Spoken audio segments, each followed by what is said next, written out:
Mateo, ang henyo. Credit to the author.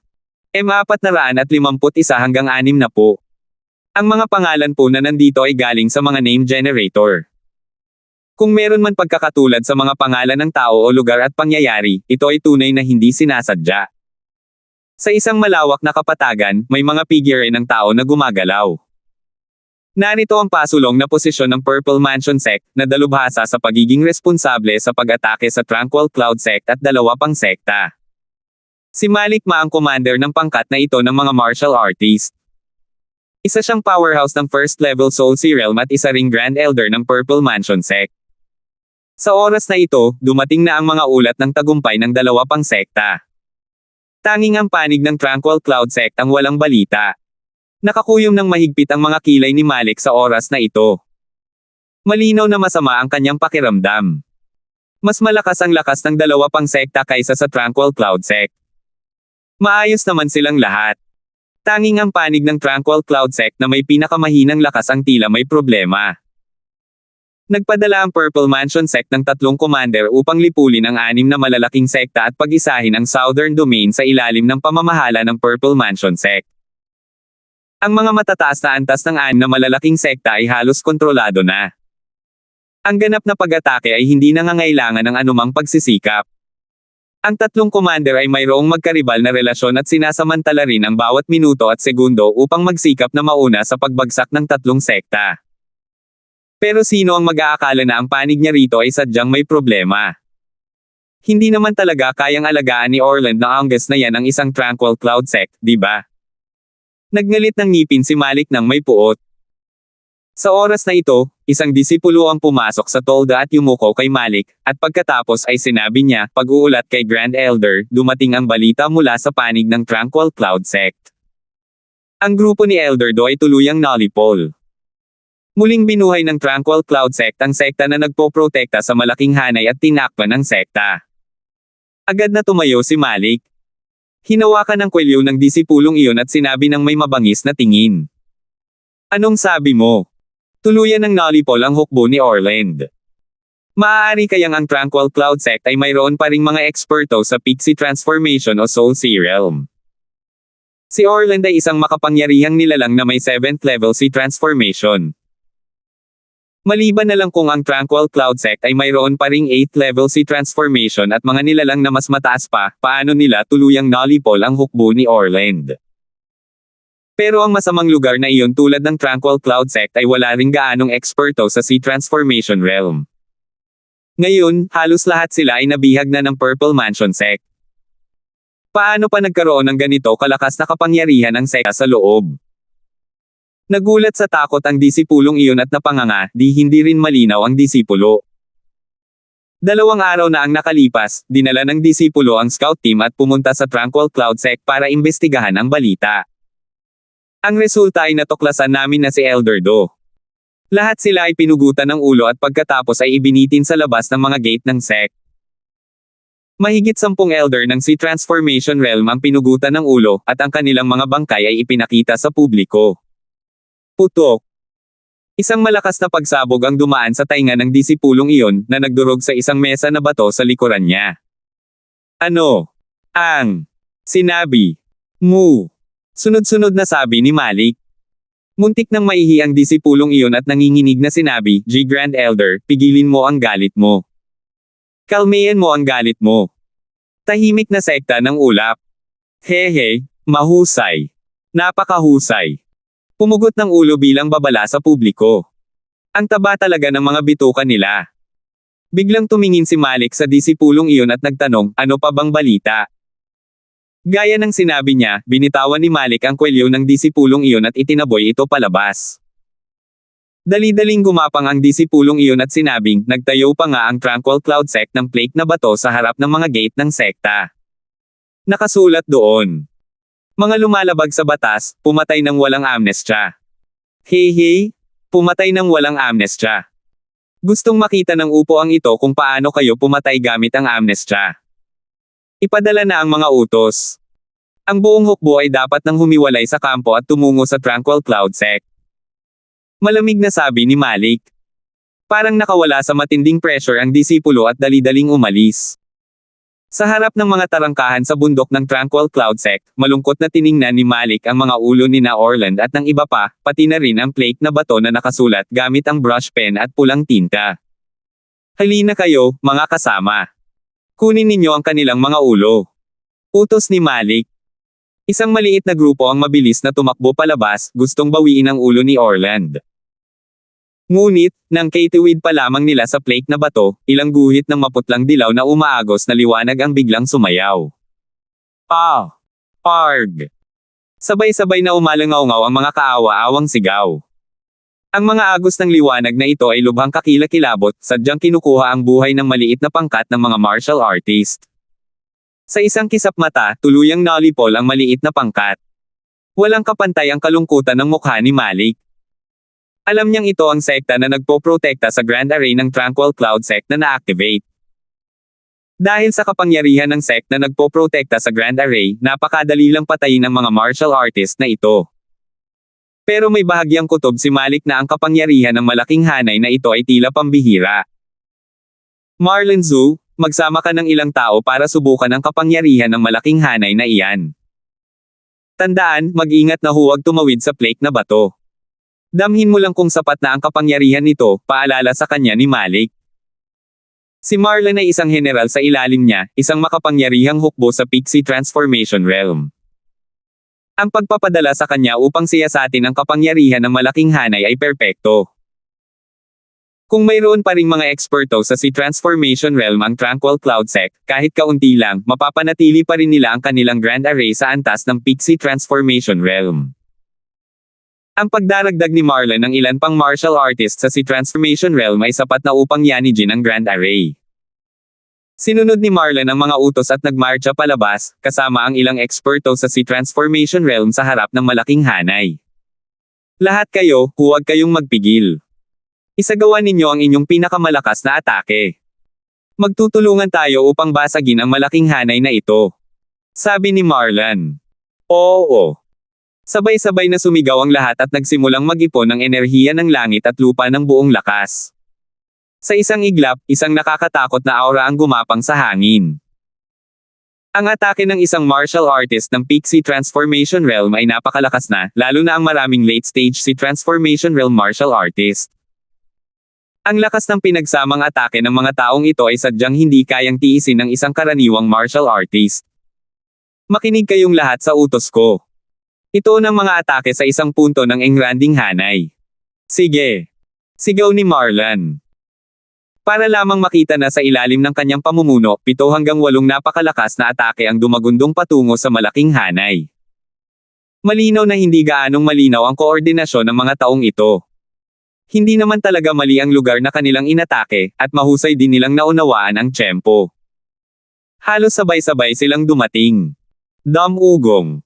Isang napakalaking tunog. Pero hindi gumalaw kahit 1 pulgada ang malaking hanay habang sina Marlon at ang iba pa ay lumipad pa atras. Power! Maraming tao ang sabay-sabay na samuka ng dugo. Nasugatan pa nga sila sa lakas ng backlash ng Grand Array. Ito. Paano naging ganito kalakas ang malaking hanay na ito? Hindi talaga ito natinag kahit 1 pulgada sa ilalim ng pinagsamang mga atake ni Elder Zhu. Nabalitaan ko na ang Grand Array ng Tranquil Cloud Sect ay tinatawag na yin yang Turbid Heaven Grand Array.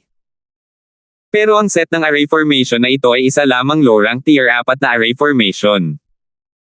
Ang Tranquil Cloud Sect ay wala pang si Transformation Realm martial artist ngayon. Bakit napakalakas ng kapangyarihan ng sect na ito na nagpoprotekta sa Grand Array? Maaari kayang kailangan mismo ng Grand Elder na kumilos para mabasag ang malaking hanay na ito. Napakapangit ng ekspresyon ni Malik sa ngayon. Maaari kayang mayroon pa ring nakatagong eksperto sa Soul Sea Realm sa loob ng Tranquil Cloud Sect. Kung ganoon talaga ang kaso, magiging abala ito. Pero ang Sky Maple lang ang mayroon ng Tranquil Cloud Sect sa Soul Sea Realm noon. Kaka-explore lang ni Queen Lee kamakailan lang. Bukod sa kanila, sino pa ba sa Tranquil Cloud Sect ang maaaring Soul Sea Realm? Naguluhan si Malik at hindi rin niya maintindihan. Humph! Sino ba ang may pakialam kung sino ka man? Nabuo na ang dakilang momentum ng aking Purple Mansion Sect. Posible pa rin bang baligtarin ng isang maliit na Tranquil Cloud Sect ang langit? Susubukan ko ngayon, anong klaseng kapangyarihan ang taglay ng pangit na array formation na ito. Tumalon si Malik sa ere at nakarating sa unahan ng malaking hanay. Para lamang makita siyang nakaharap ang kanyang palad sa langit, bumubulong ng mga talata mula sa kanyang bibig.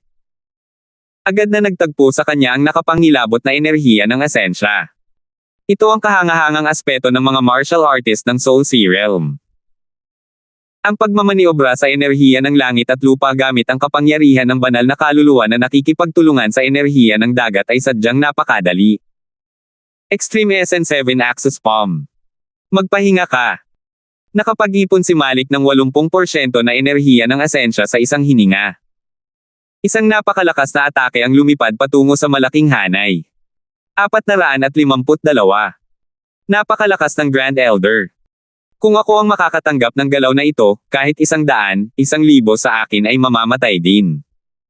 Oo. Lahat sila ay mga mortal sa ilalim ng Soul Sea Realm. Ang Grand Elder ay nasa ibang antas kumpara sa atin. Mabuti na lang at nandito ang Grand Elder. Kung hindi, wala tayong magagawa laban sa malaking hanay na ito. Ngayong personal ng kumilos ang Grand Elder, siguradong masisira ang malaking hanay na ito. Tranquil Cloud Sect, itong grupo ng basura ay naging isang nakaurong na pagong. Kapag sinalakay natin ang loob maya-maya, tiyak na bubunutin ko ang mga ulo nila mula sa balat ng pagong nila. Karapat-dapat si Malik na maging isang powerhouse ng Soul Sea Realm. Ang galaw na ito ng Extreme Essence 7 Axis Palm ay lubhang nakakatakot. Ang makapangyarihang kapangyarihang iyon ay sapat na para matakot ang ibang mga martial artist. Ang atake ng isang martial artist sa Soul Sea Realm ay kayang tiisin lamang ng isang martial artist sa Soul Sea Realm. Ito ay pangkalahatang kaalaman para sa mga martial artist. Si Renan, ang ganoong klase ng mahuhusay na prodigy, ay madaling tumawid sa mga kaharian upang makipaglaban na parang umiinom ng tubig. Ngunit ang hayaan siyang makipaglaban sa isang martial artist ng Soul Sea Realm, tiyak pa rin ang kamatayan. Kahit ang pinaka-ordinaryong martial artist ng Soul Sea Realm, ang kanilang lakas ay hindi maihahambing sa mga martial artist ng Sea Transformation Realm. Kung ikukumpara sa katawang tao, ang banal na kaluluwa ay maliwanag na mas malapit sa langit, lupa, at kalikasan. Ang mga martial artist ng Soul Sea Realm ay nakipag-ugnayan sa enerhiya ng langit at lupa sa pamamagitan ng banal na kaluluwa. Ang bilis at kalidad na naipon ay malayong maihahambing sa mga martial artist ng Sea Transformation Realm. At dahil mismo sa ganitong uri ng kalamangan, kasama ang mas malakas na Tier 4 na martial techniques, ang kapangyarihan ng mga martial artist ng Soul Sea Realm ay nagparamdam ng kawalan ng pag-asa sa halos lahat ng martial artist sa ilalim ng Soul Sea Realm. Ang mga disipulo ng Purple Mansion Sect ay may bulag na pananampalataya kay Malik ng Soul Sea Realm at inisip na ang atakeng ito ay lubos na kayang pasabugin ang malawak na hanay. Ang posisyon ng Soul Sea Realm sa puso ng mga disipulo ng Southern Domain Sect ay halos kapareho ng posisyon ng Wind Emperor sa puso ng mga martial artist ng Fierce Gale World. Gayunpaman, ang bagay na ito ay hindi lubos na naaayon sa inaasahan ng mga tao sa kanilang mga puso. Nang malapit ng marating ng puwersa ni Malik ang malaking hanay, muling sumabog ang malaking hanay. Bigla na lang, 12-dosenang umaagos na liwanag ang lumabas mula sa malaking hanay, sumugod patungo sa puwersa ng palad ni Malik. May tiwala sa sarili ng ngiti ang mukha ni Malik nang iunat niya ang palad. Ngunit sa pagkakataong ito, lubhang nagbago ang ekspresyon ng kanyang mukha. Ang 12-dosenang umaagos na liwanag na iyon ay pumuksa sa puwersa ng kanyang palad na parang pagdurog sa mga tuyong dahon. Ngunit hindi pa ito natatapos. Matapos lipulin ng mga umaagos na liwanag na iyon ang puwersa ng palad ni Malik, hinabol pa nga nito si Malik. Hindi inakala ni Malik na mangyayari ang ganitong pagbabago at ang kanyang ekspresyon ay lubhang nagbago. Para agad niyang mapatay ang kanyang 80% essence energy attack, ang lakas ng Grand Array na ito ay talagang hindi niya kayang tiisin. Wala nang natitirang oras para mag-isip. Sa harap ng lahat, tumalikod si Malik at tumakbo. Gayunpaman, ang bilis ng mga umaagos na ilaw ay napakabilis. Hindi nagtagal ay tumakbo palabas si Malik, at naabutan siya ng mga umaagos na ilaw. Boom! Isang malakas na tunog ang umalangaw-ngaw. Sa ilalim ng naguguluhang mga titig ng Purple Mansion Sect, isang anino ang bumagsak mula sa ere ng walang lakas. Sampal. Bumagsak ng malakas ang bangkay ni Malik sa lupa, at naglabas ng alikabok. Blanko ang mga mukha ng lahat, at wala talagang sino man ang nag-abot ng kamay para tumanggap nito. Hanggang sa unti-unting nawala ang alikabok na iyon ay sakalang biglang nagising ang lahat. Anong nangyari? Hindi ko alam. Anong meron kay Grand Elder? Hindi pwede. Si Grand Elder ay isang powerhouse ng Soul Sea Realm. Paano siya madaling mapapatay ng Grand Array? Siguro nawalan siya ng malay. Sa oras na ito, lumabas si Marlon mula sa karamihan. Pinasabog siya hanggang sa malubhang nasugatan ng lakas ng backlash ng Grand Array. Sa oras na ito, hawak rin niya ang kanyang dibdib, medyo nanginginig ang kanyang mga hakbang. Seryoso ang mukha ni Marlon, nakakunot ang noo. Hindi rin tiyak kung dahil ba ito sa mga pinsala o dahil kay Malik. Lumapit si Marlon, at ang kanyang figure ay hindi sinasadyang huminto. Grand Elder siya. Pumanaw na. Hindi alam ni Marlon mismo kung paano niya nasabi ang mga salitang iyon. Pakiramdam niya ay medyo kulang ang kanyang utak. Wala nang vital sign si Malik. Malinaw na patay na siya. Sa harap ng mga tarangkahan ng Tranquil Cloud Sect, napakatahimik. Tanging ang mga ungol at bugzo ng hangin lamang ang maririnig. Isang makapangyarihang Soul Sea Realm ng kanyang henerasyon ang talagang nasakop ng malalaking hanay ng sect na nagpoprotekta sa Tranquil Cloud Sect. Sa buong Southern Domain, ilang taon na ba ang nakalipas simula nang mamatay ang isang makapangyarihang Soul Sea Realm? Hindi matanggap ni na Marlon at ng iba pang mga disipulo ng Purple Mansion Sect ang kinalabasan. Pero paulit-ulit na sinabi sa kanila ng bangkay ni Malik na ito ay isang katotohanan. Sa malawak na hanay ng mga sundalo ng Tranquil Cloud Sect, lahat ng mga disipulo ay pawisan mula ulo hanggang paa, tila pagod na pagod. Ngunit ang ekspresyon sa kanilang mga mukha ay nagpapakita na sila ay labis na nasasabik, parang tinurukan sila ng mga stimulant. Namumula ang mga mukha ng lahat. Nang makita ang figure sa harap, ang kanilang mga mata ay nagpapakita ng maalab na tingin na parang nag-aalab. Malinaw na gusto nilang lahat magsalita, ngunit pilit nilang pinigilan ang kanilang pagnanasa, dahil sa takot na baka mag-ula sila kay Mateo na kasalukuyang namamahala sa malaking hanay. Bigla, dahan-daang lumingon si Mateo at malamig na sinabi, umatras na ang Purple Mansion Sect. Panalo na tayo sa laban na ito. Agad na sumabog ang malakas na tawa ng mga disipulo ng Tranquil Cloud Sect na ito. Simula nang makulong sina Sky Maple at Queen Lee, ngayon lang nagkaroon ng ganito kalaking hiyawan at tawanan sa Tranquil Cloud Sect. Ang labanang ito ay lubos na kasiya siya. Mabuhay ka Mateo! Mabuhay ka Mateo! Tumawa rin si Mateo. Alam niyang matagal nang nagtitimpi ang mga kapwa-miyembro ng sekta na ito at kailangan nila ng tagumpay para mailabas ang kanilang mga emosyon. Napatay ni Mateo ang isang Soul Sea Realm powerhouse sa tulong ng kapangyarihan ng Grand Array. Isa itong tagumpay na may pambihirang kahulugan. Sandaling nag-alab ang galit sa buong Tranquil Cloud Sect. Napakasarap ng pakiramdam na ito. Anong ginawa natin? Nakapatay pa nga tayo ng isang powerhouse ng Soul Sea Realm. Hahaha. Para makapatay ng isang Soul Sea Realm powerhouse, sapat na ang buhay na ito.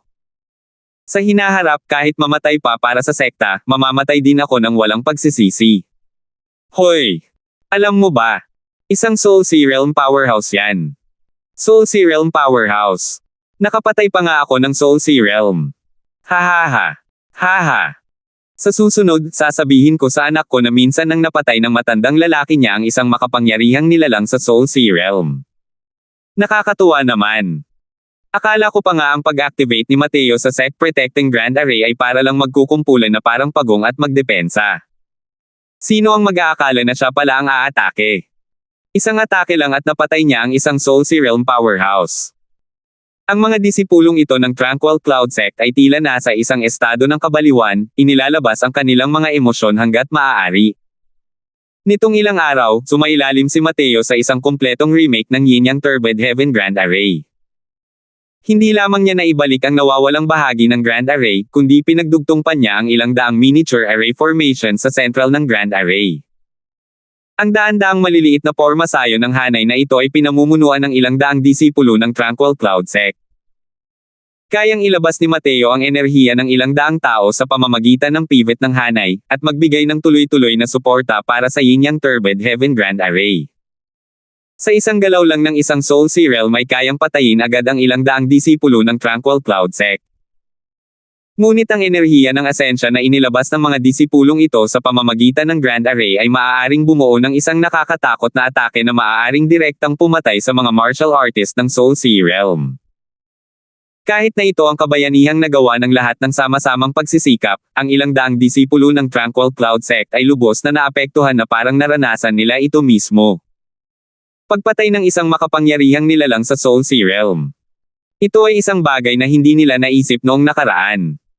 Sa kasalukuyan, ang mga matang tinitignan ng mga disipulo ng Tranquil Cloud Sect na ito kay Mateo ay puno ng panatikong pagsamba. Ang tagumpay na ito ay dala sa kanila ni Mateo. Kung wala si Mateo, maaaring hindi nila mapigilan ang mga martial artist ng Sea Transformation Realm. Pero dahil kay Mateo, nakapatay sila ng isang Soul Sea Realm powerhouse. 453. Sa isang iglap, 2 araw ang lipas. Ang natitirang init mula sa pagpatay sa isang Soul Sea Realm powerhouse ay hindi lamang nawala, kundi unti-unti rin itong lumakas sa loob ng Tranquil Cloud Sect. Nang matanggap ang estimulasyon mula sa pangyayaring ito, lahat ay nagkultiba ng walang humpay. Dati, maraming tao ang napapabayaan. Pero ngayon, wala ni isang tao ang nagpabeya. Sa 2 araw na ito, hindi rin nagpabeya si Mateo. Sa tulong ng mga medicinal pills, ang kanyang essence energy ay dati nang umabot sa tugatog ng 7th level crystal formation. Gamit ang 2 araw na ito, matagumpay na nakapasok si Mateo sa ika-8 antas ng Crystal Formation Realm. Nang lumabas si Mateo sa kanyang pinagtataguan, nakabantay na si Julian sa labas ng pinto. Nang makita si Mateo, napataas ang kilay ni Julian. Bumantong hininga siya at sinabi, Junior Apprentice Brother Crosswell, naaalala ko noong tinanggap at pinapasok kita sa sect, nasa 2nd level spirit condensation ka pa lang. Pero sa ngayon, naabutan mo na ako. Kaya naman sa lakas ng labanan, pwede ka nang makipaglaban sa mga late-stage Sea Transformation Realms. Bagamat malawak ang pag-iisip ni Julian, nakita niyang nalampasan siya ng kanyang nakababatang kapatid noon sa maikling panahon, hindi pa rin niya maiwasang malungkot matapos maging masaya para kay Mateo. Tungkol sa ganitong sitwasyon, alam ni Mateo na hindi rin ito maiiwasan. Hindi naman mahina ang talento ni Senior Apprentice Brother mo. Ang pagtahak sa Soul Sea Realm sa hinaharap ay nakatakda na, hindi rin alam ni Mateo kung paano niya ito aaliwin at masasabi na lamang niya ito ng walang pag-aalinlangan. Bumantong hininga si Julian at sinabing, nawala ang mga record ng sekta. Ang pagnanais na makalusot sa Soul Sea Realm ay mas madaling sabihin kaysa gawin. Kahit si Sect Master Lord ay natigil din sa tugatog ng 9th level Sea Transformation sa loob ng maraming taon, halos hindi lamang nakalusot sa Soul Sea matapos makuha ang Grand Elder's Soul Luring Pill. Ngunit sa kasalukuyan, si Grand Elder Sky Maple ay nakakulong na. Nang marinig ang mga salita ni Julian, kumurap ang mga mata ni Mateo, at sinabi niya kay Julian, Senior Apprentice Brother, sumama ka sa akin. Medyo nalito si Julian, ngunit sumunod pa rin siya. Hindi nagtagal, nakarating ang 2 tao sa Victory Peak. Pinagmasdan ni Mateo ang paligid ng kaunti at nakarating sa harap ng isang malaking bato na may lawak na 1,000 talampakan. Nandito lang. Sabi ni Mateo nang nakangiti. Hindi alam ni Julian kung ano ang plano ni Mateo at hindi niya napigil ang magtanong, Junior Brother, ano ang sinusubukan mong gawin? Dapat makapanood ng maayos si Senior Brother maya-maya. Natatawang sabi ni Mateo. Kasabay ng isang kalansing, nabunot ang espada ni Kang Hua. Humahagulgul. Humahagulgul. Humahagulgul. Sumayaw ang mahabang espada ni Mateo, may mga kislap na lumilipad sa lahat ng direksyon, at mga durog na bato na bumagsak ng sagana. Pagkaraan ng ilang sandali, isang karakter na may espada, ang unti-unting nabuo. Tiningnan ni Julian ang simple at hindi kapansin-pansing karakter na may espada, ngunit nanatili pa ring naguguluhan. Mukhang walang gaanong kakaibang aspeto ang espadang ito, di ba? Kung papalitan niya si Julian para yukit ang sarili niya, magagawa rin niya ito. Ito ay halos kapantay ng mga pamantayan ng Spirit Condensation Realm. Dahan-daang naglakad si Mateo pataas at dahan-daang tumalon. Sa isang lugar na 10 talampakan ang taas, inukit niya muli ang susunod na karakter na espada. Hindi siya tumigil, tumalon pa ng 10 talampakan, at muling umukit ng isa pang karakter na espada. Hindi pa rin maintindihan ni Julian kung anong mga kahangahangang aspeto ang taglay ng karakter na ito. Sa pinakamarami, medyo mas mahirap ito kaysa dati. Tumalon ng tumalon si Mateo. Ang karakter na espada sa malaking bato ay lalong naging mas matingkad, habang ang mukha ni Julian ay unti-unting naging seryoso. Nang maukit na ni Mateo ang ika-6 na karakter na may espada, alam na ni Julian kung ano ang gustong gawin ni Mateo. Maaari kayang gusto ni Mateo na gamitin ang paraan ng pag-ukit ng mga karakter para mayukit ang kanyang pagkakaintindi sa Azure Deeper Purple yang sword art sa malaking batong ito.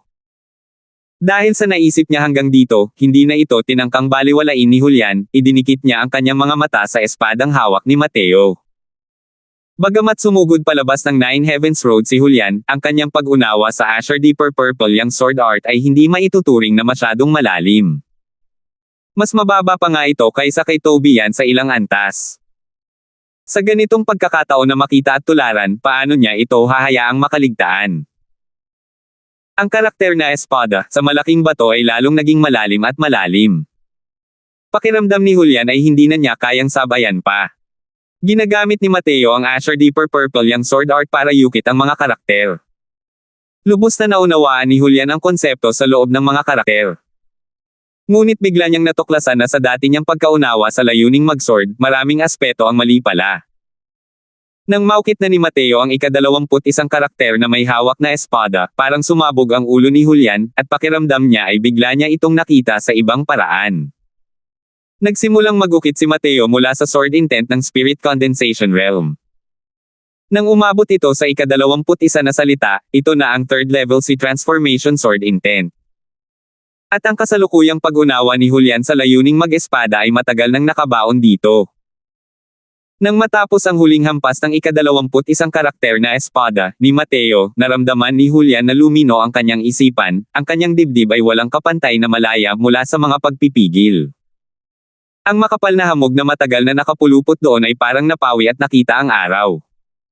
Para bang biglang nakakita ng liwanag. Sa oras na ito, hindi man lang naglakas loob na kumurap ang mga mata ni Julian, natatakot na baka may makaligtaan sa mga kilos ni Mateo. Ngunit simula sa ika-22 karakter, nagsimulang makaramdam si Julian ng kahirapan sa pag-intindi. Unti-unti siyang nahuhuli sa ritmo ni Mateo.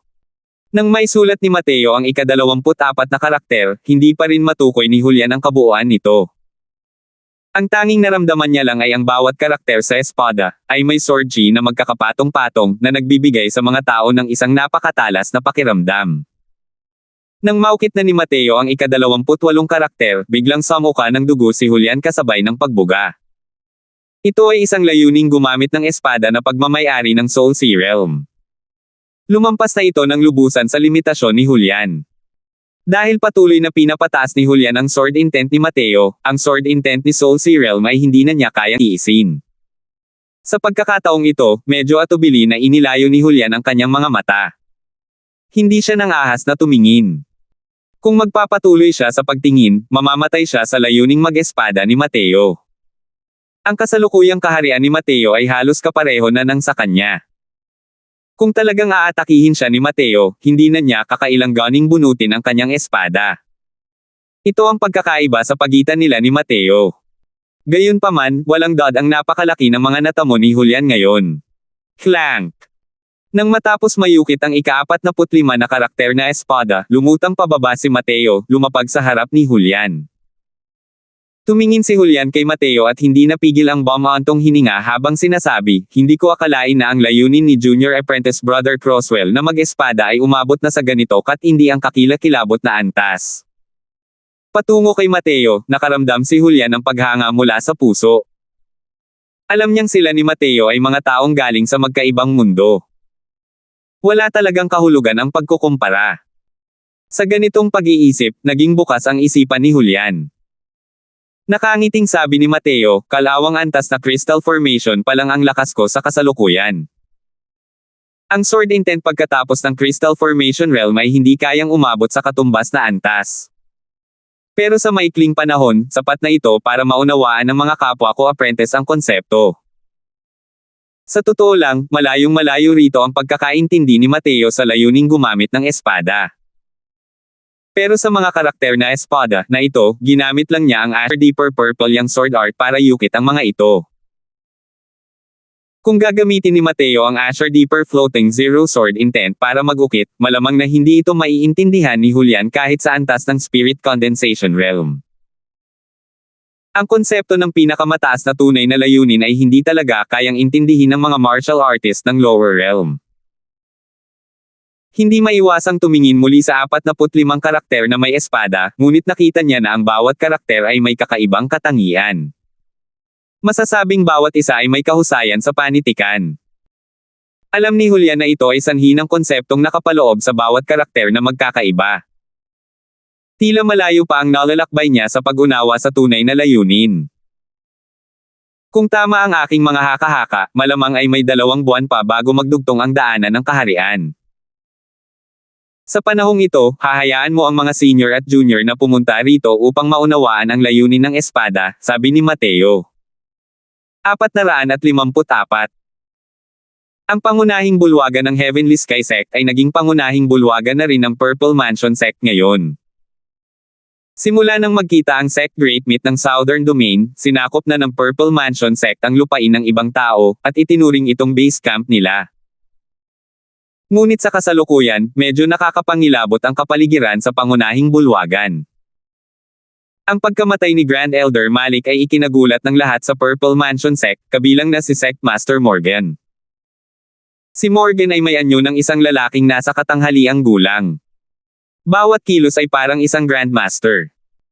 Ngunit mayroon siyang malas at walang awa na ekspresyon sa kanyang glabela, na sumire sa kanyang ugali. Sa Southern Domain ngayon, alam ng lahat na si Morgan ay isang taong lubos na mahusay sa pagtitiis ng hirap at pangungutya. Dahil nasa posisyon siya bilang Sect Master sa loob ng maraming taon, ipinakita lamang niya sa iba ang mukha ng First Level Soul Sea Realm. Hanggang sa tinaguri ang Southern Domain Sect Great Meat, pinamangha niya ang mundo gamit ang isang napakagandang gawa, na siyang nagpatalo sa lahat ng Sect Masters at Grand Elders. Masasabing ang Southern Domain ngayon ay ang kanyang mundo lamang. Nakaranas lang ng malaking problema ang kasalukuyang numero 1 Southern Domain. Sa kasalukuyan, ang natitirang 6 na dakilang sekta, mayroon ng 5 dakilang sekta na lubusang nawasak. Tanging ang pinakamahinang Tranquil Cloud Sect lamang ang direktang nagpakawalan ng dagok sa Purple Mansion Sect. Tungkol sa pagpatay ng Tranquil Cloud Sect kay Malik gamit ang Sect Protecting Grand Array, ano ang pananaw ninyong lahat? Mahinahong tanong ni Morgan, hindi niya maintindihan ang kanyang emosyon sa ngayon. Kung sasabihin ko, talagang pabaya si Malik. Kaya nga matagumpay siyang naambush ng mga basurang Tranquil Cloud Sect na iyon. Ang sect na nagpoprotekta sa Grand Array ay madaling pumuksa sa isang martial artist ng Soul Sea Realm. Kung lalaganap ito, hindi ba't magiging biro lang ito? Sabi ng isang Grand Elder ng Soul Sea Realm. Oo. Ang sect na nagpoprotekta sa Grand Array ng Tranquil Cloud Sect ay isang low-rank tier 4 na array formation. Naniniwala ako na hindi ito kayang lampasan ni Malik. Pero kung sasabihin kong madali siyang napatay ng Grand Array, hindi ako maniniwala kahit na matalo pa ako hanggang mamatay. Sa pagitan nito, may nangyaring hindi natin alam. Sect Master, hayaan mong magdala ako ng mga tao doon. Mababasag natin ang pormasyong iyan sa madaling panahon at malilipol ang lahat ng maliliit na magnanakaw na iyon. Mahigit 100 elder ng Soul Sea Realm ang sumubok na makipag-usap. Karamihan ay hindi naniniwala na ang malaking hanay ng Tranquil Cloud Sect ay madaling makakapatay kay Malik. Ang husay ng Soul Sea Realm ay masyadong malalim na nakaugat sa puso ng mga tao. Alam din ng lahat ang mga pasikot-sikot ng 8 Great Sect. Ang pinakamaraming atake ng Middle Stage Soul Sea ang kayang ipagtanggol ng Sect Protecting Grand Array ng 8 Sect. Pero paano naging ganoon kadali na gusto mong patayin si Malik? Lalo na't wala man lang mga martial artist ng Soul Sea Realm na nagbabantay sa kuta ang Tranquil Cloud Sect ngayon. Ngunit nagalit si Morgan nang marinig ito at sinabing ikinumpas ang kanyang kamay, tumahimik kayo para sa akin.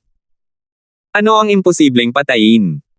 Maaari kayang hinulma ng mga disipulo ang bangkay ni Malik mula sa luwad. Magagamit ba ninyong lahat ang inyong mga utak para mag-isip ng maayos? Malapit nang buksan ng kanyang kamahalan, ang emperador ng hangin, ang daanan ng kaharian upang simulan ang banal na digmaan. Kung hindi natin mapamamahalaan ang Southern Domain bilang lupang pundasyon para sa kanyang kamahalan na personal na bumaba sa walang hanggang mundo, lahat tayo ay mapapahamak. Nang marinig ang mga salitang ito, agad na natahimik ang lahat. Hindi nakakatawa ang panisi ng emperador ng hangin. Sa oras na ito, biglang tumayo ang isang matandang lalaking nakaasol na damit at sinabing kasama si Morgan habang nakahawak ang mga kamay, iniisip ko kung tinanong na ba ng Sect Master sina Sky Maple at Queen Lee dati kung mayroon pa bang ikatlong eksperto sa Soul Sea Realm ang Tranquil Cloud Sect. Sabi ni Morgan, syempre naman. Espesyal kung sinabi ang balitang ito sa kanilang dalawa. Matapos nilang marinig ito, mukhang natigilan din sila. Hindi talaga ito pagkukunwari. Malinaw na nagulat din sila sa pangyayaring ito. Tapos nagtataka ako. Sino ba sa mundo ang kumokontrol sa array formation? Para magkaroon ng ganitong kapangyarihan. Nakasimangot na sabi ng elder na nakaasol ang damit, dahil walang ikatlong martial artist ang Tranquil Cloud Sect sa Soul Sea Realm, maaari kayang. Natuklasan na ng tatlong sekta ng Northern Domain ang tunay nating pagkakakilanlan. Umiling si Morgan at sinabing, imposible. Para sa kapakanan ng araw na ito, nakapaghanda na ako ng maayos. Matagal bago ako kumilos, nagpadala na ako ng mga tao sa Myriad Sword Sect para yumuko bilang pagsuko at pagpayag, at nangako rin ako ng malalaking benepisyo. Hindi sila makikialam sa mga gawain ng Southern Domain. Kung gayon, maaari kayang isa itong Wandering Formation Path expert na dumaan lang sa Tranquil Cloud Sect. Nakasimangot na sabi ng elder na nakasuot ng asul na damit. Bumantong hininga si Morgan at sinabing, sa ngayon, ang Tranquil Cloud Sect ay nagkukumpulan at ayaw lumabas. Wala talaga tayong makukuhang balita. Pero kahit ano paman, hindi rin natin maaaring hayaang magkaroon ng matibay na pundasyon ng mga naiwan at natitirang sundalo mula sa Tranquil Cloud Sect. Elder Jude, ang pagsira sa Porma Sion ay ipinagkatiwala sa iyo. Yumuko ang matanda na nakasuot ng asul na damit at sinabing, para makapaglingkod sa kanyang kamahalan, ang emperador ng hangin, natural lang na gagawin ni Jude ang lahat ng aking makakaya. Isa lamang itong tier 4 na Grand Array. Ang matandang ito ang magpapairal sa kanila sa pangalan lamang. Tumango si Morgan at sinabing may bahagyang ngiti, gamit ang lakas ni Elder Jude, maaasahan pa rin niya ito. Isa kang middle rank tier 4 na Array Master. Kung ikaw man ay walang magawa, walang sino man sa Southern Domain ang makakabasag sa pormasyong ito. Gayunpaman, para maging konserbatibo, hayaan mong sumama sa iyo si William Lorcan. Maaari rin kayong mag-alala sa isa't isa. Tandaan, hanggat nasira ang Grand Array, patayin ang bawat tao kahit ano paman. Sa sandaling iyon, isa pang elder ng Soul Sea Realm ang tumayo at nagsabi, ayon sa utos mo. Nakakagulat na isa palang martial artist sa 4th level Soul Sea Realm ang elder na ito ng Soul Sea Realm. Isang middle rank tier 4 na Array Master kasama ang isang 4th level Soul Sea Realm martial artist, ang lineup na ito ay maituturing na maluho kumpara sa Southern Domain. Sa Towering Peak, ang Heavenly Sky Sect. Ito ang lugar na ikinulong ng mga Sect Master at Grand Elder ng iba't ibang sekta. Ang mga dagat ng enerhiya ng asensya ng mga taong ito ay pawang may mga paghihigpit na ipinataw at hindi nila lubos na kayang mag-ipon ng enerhiya ng asensya. Sa ngayon, wala silang pinagkaiba sa isang pile. Magkasamang nakakulong sina Sky Maple at Queen Lee. Hindi rin nag-aalala ang Purple Mansion Sect na baka may gawin silang kakaiba. Tio Marshall, sino sa tingin mo ang pumunta sa ating Tranquil Cloud Sect? Tanong ni Queen Lee nang nakakunot ang noo. Halos nahuli ang mga nasa mataas na posisyon ng sekta sa isang iglap. Hindi ko pa rin maisip kung sino ang may ganitong kakayahan sa sekta. Para harangan ang kabalyeriya ng Purple Mansion Sect. Malinaw na hindi rin sigurado si Sky Maple. Sabi ni Queen Lee, bagamat pumunta lang si Morgan para imbestigahan tayo at hindi sinabi kung ano ang nangyari. Base sa ekspresyon ng mukha niya, mahahalata pa rin na may malaking nangyari. Tinanong lang ni Morgan kung mayroon pa bang mga eksperto sa Soul Sea Realm ang Tranquil Cloud Sect at hindi niya sinabi sa kanilang dalawa ang tungkol sa pagkamatay ni Malik. Pero anong klaseng tao si Quinley? Marami na siyang alam sa pagsusuri ng pananalita at pag-uugali. Umiling si Sky Maple at sinabing, kahit na may malaking nangyari, dahil nandito si Morgan sa 7th level Soul Sea Realm, ano pa ang silbi nito? Ang pagkawasak ng aking Tranquil Cloud Sect ay isang bagay na hindi maiiwasan. Biglang may naisip si Quinley at hininaan ang kanyang boses habang medyo nasa sabik na sinasabi, Marshall Uncle, sa tingin mo ba ay babalik na si Mateo? Nagulat din si Sky Maple sa kanyang puso. Agad siyang umiling at sinabing, kung gusto niyang bumalik, matagal na sana siyang bumalik. Hindi mo ba narinig noong Sect Great Meet? Walang kahit isang taong pumunta sa Mystic Realm ang bumalik. Ilang buwan na ang lumipas. Napakaliit ng pag-asa na makabalik si Mateo ng buhay. Bukod pa rito, kahit na talagang bumalik si Mateo, hindi rin siya maaaring maging katapat ng Purple Mansion Sect. Si Morgan ay isang powerhouse ng Soul Sea Realm. Nang marinig ang ganitong pagsusuri ni Sky Maple, labis din na nalungkot si Quinley. Nagpalitan ng tingin ang dalawang tao, at kapwa nagpakita ng mapait na pagsisisi. Basta't bibigyan sila ng ilang taon, tiyak na makakapag-aral ng husto si Mateo. Pero ngayon, lahat ay naging walang laman. Hay nako! Isipin na ang 1,000 taong pagkakatatag ng Tranquil Cloud Sect ay nawasak sa ating mga kamay. Anong mukha ang mayroon tayo para makaharap ang ating mga ninuno? Madamdaming buntong hininga ni Sky Maple. 455. Senior Apprentice Brother Crosswell, Senior Apprentice Brother Crosswell. May paparating na sakuna. Isang disipulo ng Tranquil Cloud Sect ang tumakbo papasok sa pangunahing bulwagan ng Tranquil Cloud Sect, mukhang kinakabahan. Si Junior Apprentice Brother Xander yan, di ba? May balita ba mula sa labas? Tanong ni Mateo. Nagmamadaling sinabi ni Xander, ang Purple Mansion Sect ay nagpadala ng ilang libong martial artist at nagmamarcha patungo sa Tranquil Cloud Sect sa makapangyarihang mga grupo. Haha! Hindi ba't may tiwala si Junior Apprentice Brother Xander sa lakas ng malawak na hanay? Kalimutan mo na ang libu-libong martial artist. Kahit pa dumating ang 10,000 martial artist, hindi rin sila babalik. Pero sa pagkakataong ito, ang mga commander ay isang 4th level Soul Sea Realm, si Grand Elder William, at isang tier 4 na Array Master, si Jude. Natatakot ako.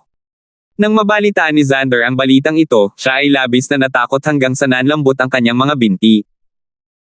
Ang mga tier 4 na Array Master ay mga nakakatakot na nilalang. Sila ang sumpa ng mga protective Grand Array ng isang sect. Kahit hindi nila mabuwag ang Porma Sion, mahahanap pa rin nila ang mga mahihinang kawing ng Grand Array, at maaari pa nilang bawasan ang kapangyarihan ng Grand Array. Kasama ang brute force ng isang Soul Sea Realm powerhouse, ang pagbasag sa formation ay tila hindi naman ganoon kahirap. Sa ganitong paraan, mapapahamak ang Tranquil Cloud Sect. Gaano man kalakas ang Yin Yang Turbid Heaven Grand Array, isa lamang itong quasi-tier 5 Grand Array. Hindi ito lumampa sa kategorya ng tier 4 na array formations. Hindi kailanman inakala ng mga disipulo ng Tranquil Cloud Sect na ang Purple Mansion Sect ay mayroon pa ring tier 4 na array masters. Talagang masyadong malalim ang pagkakatago ng Purple Mansion Sect na ito. Bago ito, bagamat kilala ang Purple Mansion Sect bilang pangalawang dakilang sekta ng Southern Domain, mayroon lamang silang 5 o 6 na eksperto sa Soul Sea Realm. Ang pinakamalakas ay ang 3rd level Soul Sea lamang. Sa pagkakataong ito, ipinakita ng Purple Mansion Sect ang lahat ng kanilang lakas. Kung ikukumpara sa Purple Mansion Sect, ang Heavenly Sky Sect ay sadyang mahina hanggang sa sukdulan. Hindi lamang sila lubusang nalampasan ng Purple Mansion Sect sa bilang ng mga martial artist, kundi sa kalidad din, mas mahina sila ng husto. At ngayon, nagpadala pa ang Purple Mansion Sect ng isang tier 4 na Array Master. Wala na talagang pag-asa ito hanggang sa nabaliw ang mga tao. Ang mga tier 4 na Array Masters ay kapareho ng mga eksperto sa Alchemy King. Pawang mga bihirang nilalang sila sa Southern Domain. Bago ito, tanging ang Heavenly Sky Sect lamang ang may tier 4 na Array Master. Hindi pa naririnig ng mga disipulo ng Tranquil Cloud Sect na ang Purple Mansion Sect ay may Tier 4 na Array Master. Ilang araw na ang nakalipas, si Xander at ang iba pa ay ipinadala ni Mateo upang manghuli ng impormasyon. Sino ang mag-aakala na makakatanggap sila ng ganito kabigat na balita ng sabay-sabay? Ang unang ginawa ni Xander nang makuha niya ang impormasyon ay ang bumalik sa sekta nang hindi humihinto upang iulat ang bagay na ito kay Mateo. Sino ang mag-aakala na hindi man lang kumunat ang kilay ni Mateo? Walang pakialam na sinabi niya, kapag dumating ang mga sundalo, magpadala ng general para harangan ito. Kapag bumaha, gumamit ng lupa para hindi ito makapasok. Hindi kailangang mag-alala ang junior apprentice brother. Hindi pa rin kayang magpaalab ng napakalaking alon ang isang maliit na Tier 4 na Array Master.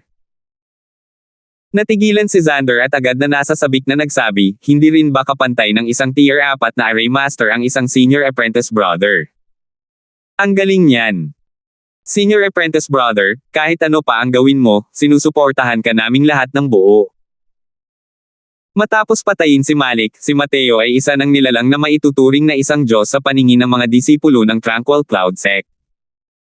Hanggat hindi natatakot si Mateo, ano pa ang dapat nilang ikatakot? Bukod pa rito, ang pagpatay kay Malik ay lubos na nagpalakas ng kumpiyansa ng mga disipulo ng Tranquil Cloud Sect. Sa kanilang mga puso, ang Soul Sea Realm ay hindi na isang walang talong pag-iral. Hindi ba't ang isang taong kasing lakas ni Malik ay tinapos din ni Mateo sa isang galaw? Kahit nakakatakot ang isang Tier 4 na Array Master, nang makita ang kalmadong ekspresyon sa mukha ni Mateo, agad na napuno ng kumpiyansa si Zhao Zix. Paano kaya kung Tier 4 na Array Master? Dahil nandito si Senior Apprentice Brother Crosswell, ang ating Tranquil Cloud Sect ay tiyak na makakatayo ng matatag at hindi babagsak. Natatawang sabi ni Mateo, haha, nakakapagod para kay Junior Apprentice Brother. Bumalik ka muna at magpahinga. Basta't magkakaisa tayong mga kapwa apprentice, kahit na personal na dumating si Morgan, ano pa ang magagawa niya sa akin? Pagkatapos umalis ni Xander, lumipat si Mateo sa Victory Peak. Ang lugar na ito ay dating lugar kung saan ginanap ang engranding kompetisyon ng sekta. Sa kasalukuyan, ito ay naging isang banal na lupain ng paglilinang. Sa buong plaza, mayroong humigit kumulang 200 na mga disipulo ng mahigit Tranquil Cloud Sect sa kasalukuyan. Sa mga natitirang disipulo, ang mga nag-cultivate ng espada ay halos nandito lahat. Ang mga disipulong ito, ang ilan ay kasalukuyang nagmumuni-muni upang maunawaan ang layunin sa paggamit ng espada, ang ilan ay kasalukuyang nagsasanay sa paggamit ng espada, ang ilan ay kasalukuyang nagbabasag ng mga galaw, at iba pa. Sandaling sumulyap si Mateo sa paligid, ngunit napunta ang kanyang tingin kay Tobian. Kasalukuyang nagmumuni-muni si Tobian habang nakapikit. Bagamat napakaingay ng mundo sa labas, tila ba siya ay naninirahan sa ibang mundo. 5 araw na ang nakalipas simula nang isulat ni Mateo ang mga karakter na espada. Sa loob ng 5 araw na ito, pumupunta rito si Mateo para obserbahan ang sitwasyon ng mga kapwa niya apprentice araw-araw. At sa 5 araw na ito, ang pinakamabilis na bumuti ay hindi si Julian, kundi si Tobian. Napakasensitibo ni Mateo sa layuning gumamit ng espada. Anumang bakas ng pagbabago sa mga senior at junior, isasaalang-alang niya ang lahat. Sa unang araw, nakatayo si Tobian sa harap ng malaking bato at hindi gumalaw kahit isang kalamnan, habang pinagmamasdan ito ng isang buong araw. Sa ikalawang araw, hindi na tiningnan ni Tobian ang mga tauhang espada, na iyon. Nagnilay-nilay lang siya roon sa buong oras. Sa loob ng 4 na araw, ang espadang nakatutok sa katawan ni Tobian ay namuo at hindi naglaho, hinugot ang pana ng hindi binubuga ang palaso. May inklinasyon pa nga itong lumipad sa himpapawid. Nauunawaan ng mga kapwa apprentice ang mga karakter ng espada sa malalaking bato. Ngunit walang lumapit sa loob ng 100 talampakan mula sa paligid ni Tobian. Lumitaw si Julian sa tabi ni Mateo dahil alam ng Diyos kung kailan, at nakita rin niya si Tobian sa di kalayuan. Napakataas ng talento ni Junior Apprentice Brother Tobian. Isang araw pa lang siyang nakakaintindi bago niya nabasa ang mga salitang isinulat mo at talagang malaki na ang naging pag-unlad niya, sabi ni Julian ang may paghanga. Si Julian ay isa ring walang kapantay na talento. Ngunit kumpara kay Toby yan, mas malala pa rin ang kalagayan niya. Nakangiting sabi ni Mateo, si senior apprentice brother Toby yan ay talagang nakakagulat ang talento. Pero, para magkaroon siya ng napakalaking pag-unlad dahil din ito sa maswerteng pagkakataon. Anong ibig mong sabihin? Lumaki si senior apprentice brother Toby yan na maraming tagahanga ang nakapaligid sa kanya, parang mga bituin na nakapalibot sa buwan, at hindi pa siya dumanas ng malalaking pagsubok. Sa paglalakbay na ito ng mastiko sa kaharian, siya ay banihag upang maging alipin ng mga martial artist ng Fierce Gale World. Walang alinlangan na ito ay isang kahihiyan para sa kanya. Pagkatapos bumalik, si Grand Elder Sky Maple ay ikinulong ng Purple Mansion Sect, na lalong nagpasigla sa kanyang matatag na personalidad. Bago ito, naunawaan na ni Senior Apprentice Brother Toby yan ang elementarya na anyo ng tunay na layunin. Bukod pa rito, ang kanyang elementarya na anyo ng tunay na layunin ay nagmula sa Asher Deeper Purple Young Sword Art. Kaya naman ang mga salitang isinulat ko ay maaaring magkaroon ng malaking inspirasyon sa kanya. Siyempre, may isang punto pa rin. Ang aking pangunahing paraan ng paglilinang ay isang paraan ng paglilinang na may katangiang apoy. Mayroon ding bakas ng konsepto ng apoy na nakapaloob sa loob ng layunin ng espada. Ang pag-aani niya ng pinakamalaking ani ay isang bagay na nasa loob din ng katwiran, paliwanag ni Mateo. Nang marinig ni Julian ang mga salitang ito, agad niyang nakita ang liwanag. Hay nako! Sa kasalukuyang Tranquil Cloud Sect, ang pinakakulang nito ay oras. Kung madidagdagan ang grupong ito ni Toby at Woody, makabangon muli ang ating Tranquil Cloud Sect. Sabi ni Julian nang may pabago-bagong emosyon. Nakangiting sabi ni Mateo, ipinapasa ang apoy. May kaluluwa ang Tranquil Cloud Sect. Hindi ito mamamatay. Simula nang pumasok si Mateo sa sekta, kahit na mayroon siyang kaunting hindi pagkagusto sa pamilya Uyang, ramdam na ramdam niya ang diwa na ipinamana ng Tranquil Cloud Sect. Ang mga nasa mataas na antas ng sekta ay pawang mga taong may ambisyon. Mula kay Yandel ng estado ng Chains 9 Heavens Road, hanggang kay Sky Maple, kay Queen Lee, at kay Jack, lahat sila ay may espiritu ng lahing pinagmulan, na siyang inaasahan sa muling pagsikat ng sekta. Para sa layuning ito, maaari nilang isakripisyo ang kanilang mga sarili ng walang anumang pag-aalinlangan. At ang kaluluwang ito, ay malinaw na lumaganap din sa mga katawan ng mga disipulong ito sa harap ng kanyang mga mata. Dahil sa pagkubkob ng Purple Mansion Sect, pinili nilang isakripisyo ang kanilang buhay para sa isang makatarungang layunin. Dahil sa ganitong kaluluwa, naniniwala si Mateo na hindi masisira ang Tranquil Cloud Sect. Sa oras na ito, si Toby yan na tahimik na nakaupo sa loob ng 4 na araw ay muling tumayo at lumapit muli sa harap ng malaking bato upang pagnilayan ang mga nakasulat na salita sa malaking bato. Nang makita ang eksenang ito, ngumiti ng marahan si Mateo at sinabing, mukhang umaasa ang sekta na muling mabubuhay. 456. Ano ang ibig sabihin ng mga sinabi ng Junior Apprentice Brother? Naguguluhang tanong ni Julian. Hulaan mo, sinong karakter sa espada, ang pinag-iisipan niya. Sandaling natigilan si Julian at muling tumingin kay Toby yan, hindi sinasadyang umiling. Nakataas ang ulo ni Toby yan. Ngunit kung tungkol sa kung aling karakter ng espada, ang kanyang tinitingnan, hindi ito mahulaan ni Julian. Nakangiting sabi ni Mateo, kung tama ang aking mga hula, malamang na naiintindihan na ni Senior Apprentice Brother Toby yan ang ika-37 na salita. Ano? Ika-37 salita. Hindi ba't ibig sabihin yan? Gulat na sabi ni Julian. Tumanggaw si Mateo at sinabing may katiyakan, tama. Naiintindihan na niya ang huling 9 na salita. Hanggat lubos niyang naiintindihan, ang tunay niyang intensyon ay dapat na halos mabuo na. Ang mga salitang isinulat ni Mateo sa malaking bato, bawat isa ay isang maliit na kaharian. Ang bawat siyam ay isang pangunahing kaharian, unti-unting sumusulong sa bawat antas. Nauunawaan na ni Toby yan ang ika-37 salita, ibig sabihin ay narating na niya ang huling yugto. Hindi ba't masyadong mabilis ang ganoong bilis ng pagpapabuti? Kung lubos na mauunawaan ni Junior Apprentice Brother Toby yan ang kanyang tunay na layunin, kung gayon ay tunay na hindi pababayaan ng langit ang ating Tranquil Cloud Sect. Hanggat malalampasan natin ang kapighatyang ito, tiyak na agad tayong lilipad sa kalangitan. Hindi nalungkot si Julian, ngunit sa halip ay tila napakasaya. Sa totoo lang, ang mga nakaunawa sa pangunahing anyo ng tunay na layunin sa ating Tranquil Cloud Sect ay hindi lamang ang senior apprentice brother Toby yan. Iniisip ko lang kung maayos ba sila ngayon. Biglang hinaing ni Mateo. Ano? Mayroon pa bang nakakaintindi sa pangunahing anyo ng tunay na intensyon? Sino iyon? Tunay na nagulat si Julian. Ang Terry mismo ang kasama kong pumasok sa sect. Sa engranding kompetisyon ng sect dati, naunawaan na niya ang elementarya at tunay na layunin, sabi ni Mateo. Siya nga pala. Tiningnan ni Julian si Mateo na parang nakakita ng multo. Isang bagay ang napansin ni Julian. Ang mga taong malapit kay Mateo ay tila nakatanggap ng napakalaking benepisyo. Si Toby yan ay ganoon, si Terry ay ganoon, si Nanfeng Raoking ay ganoon. Kahit siya mismo ay ganoon din.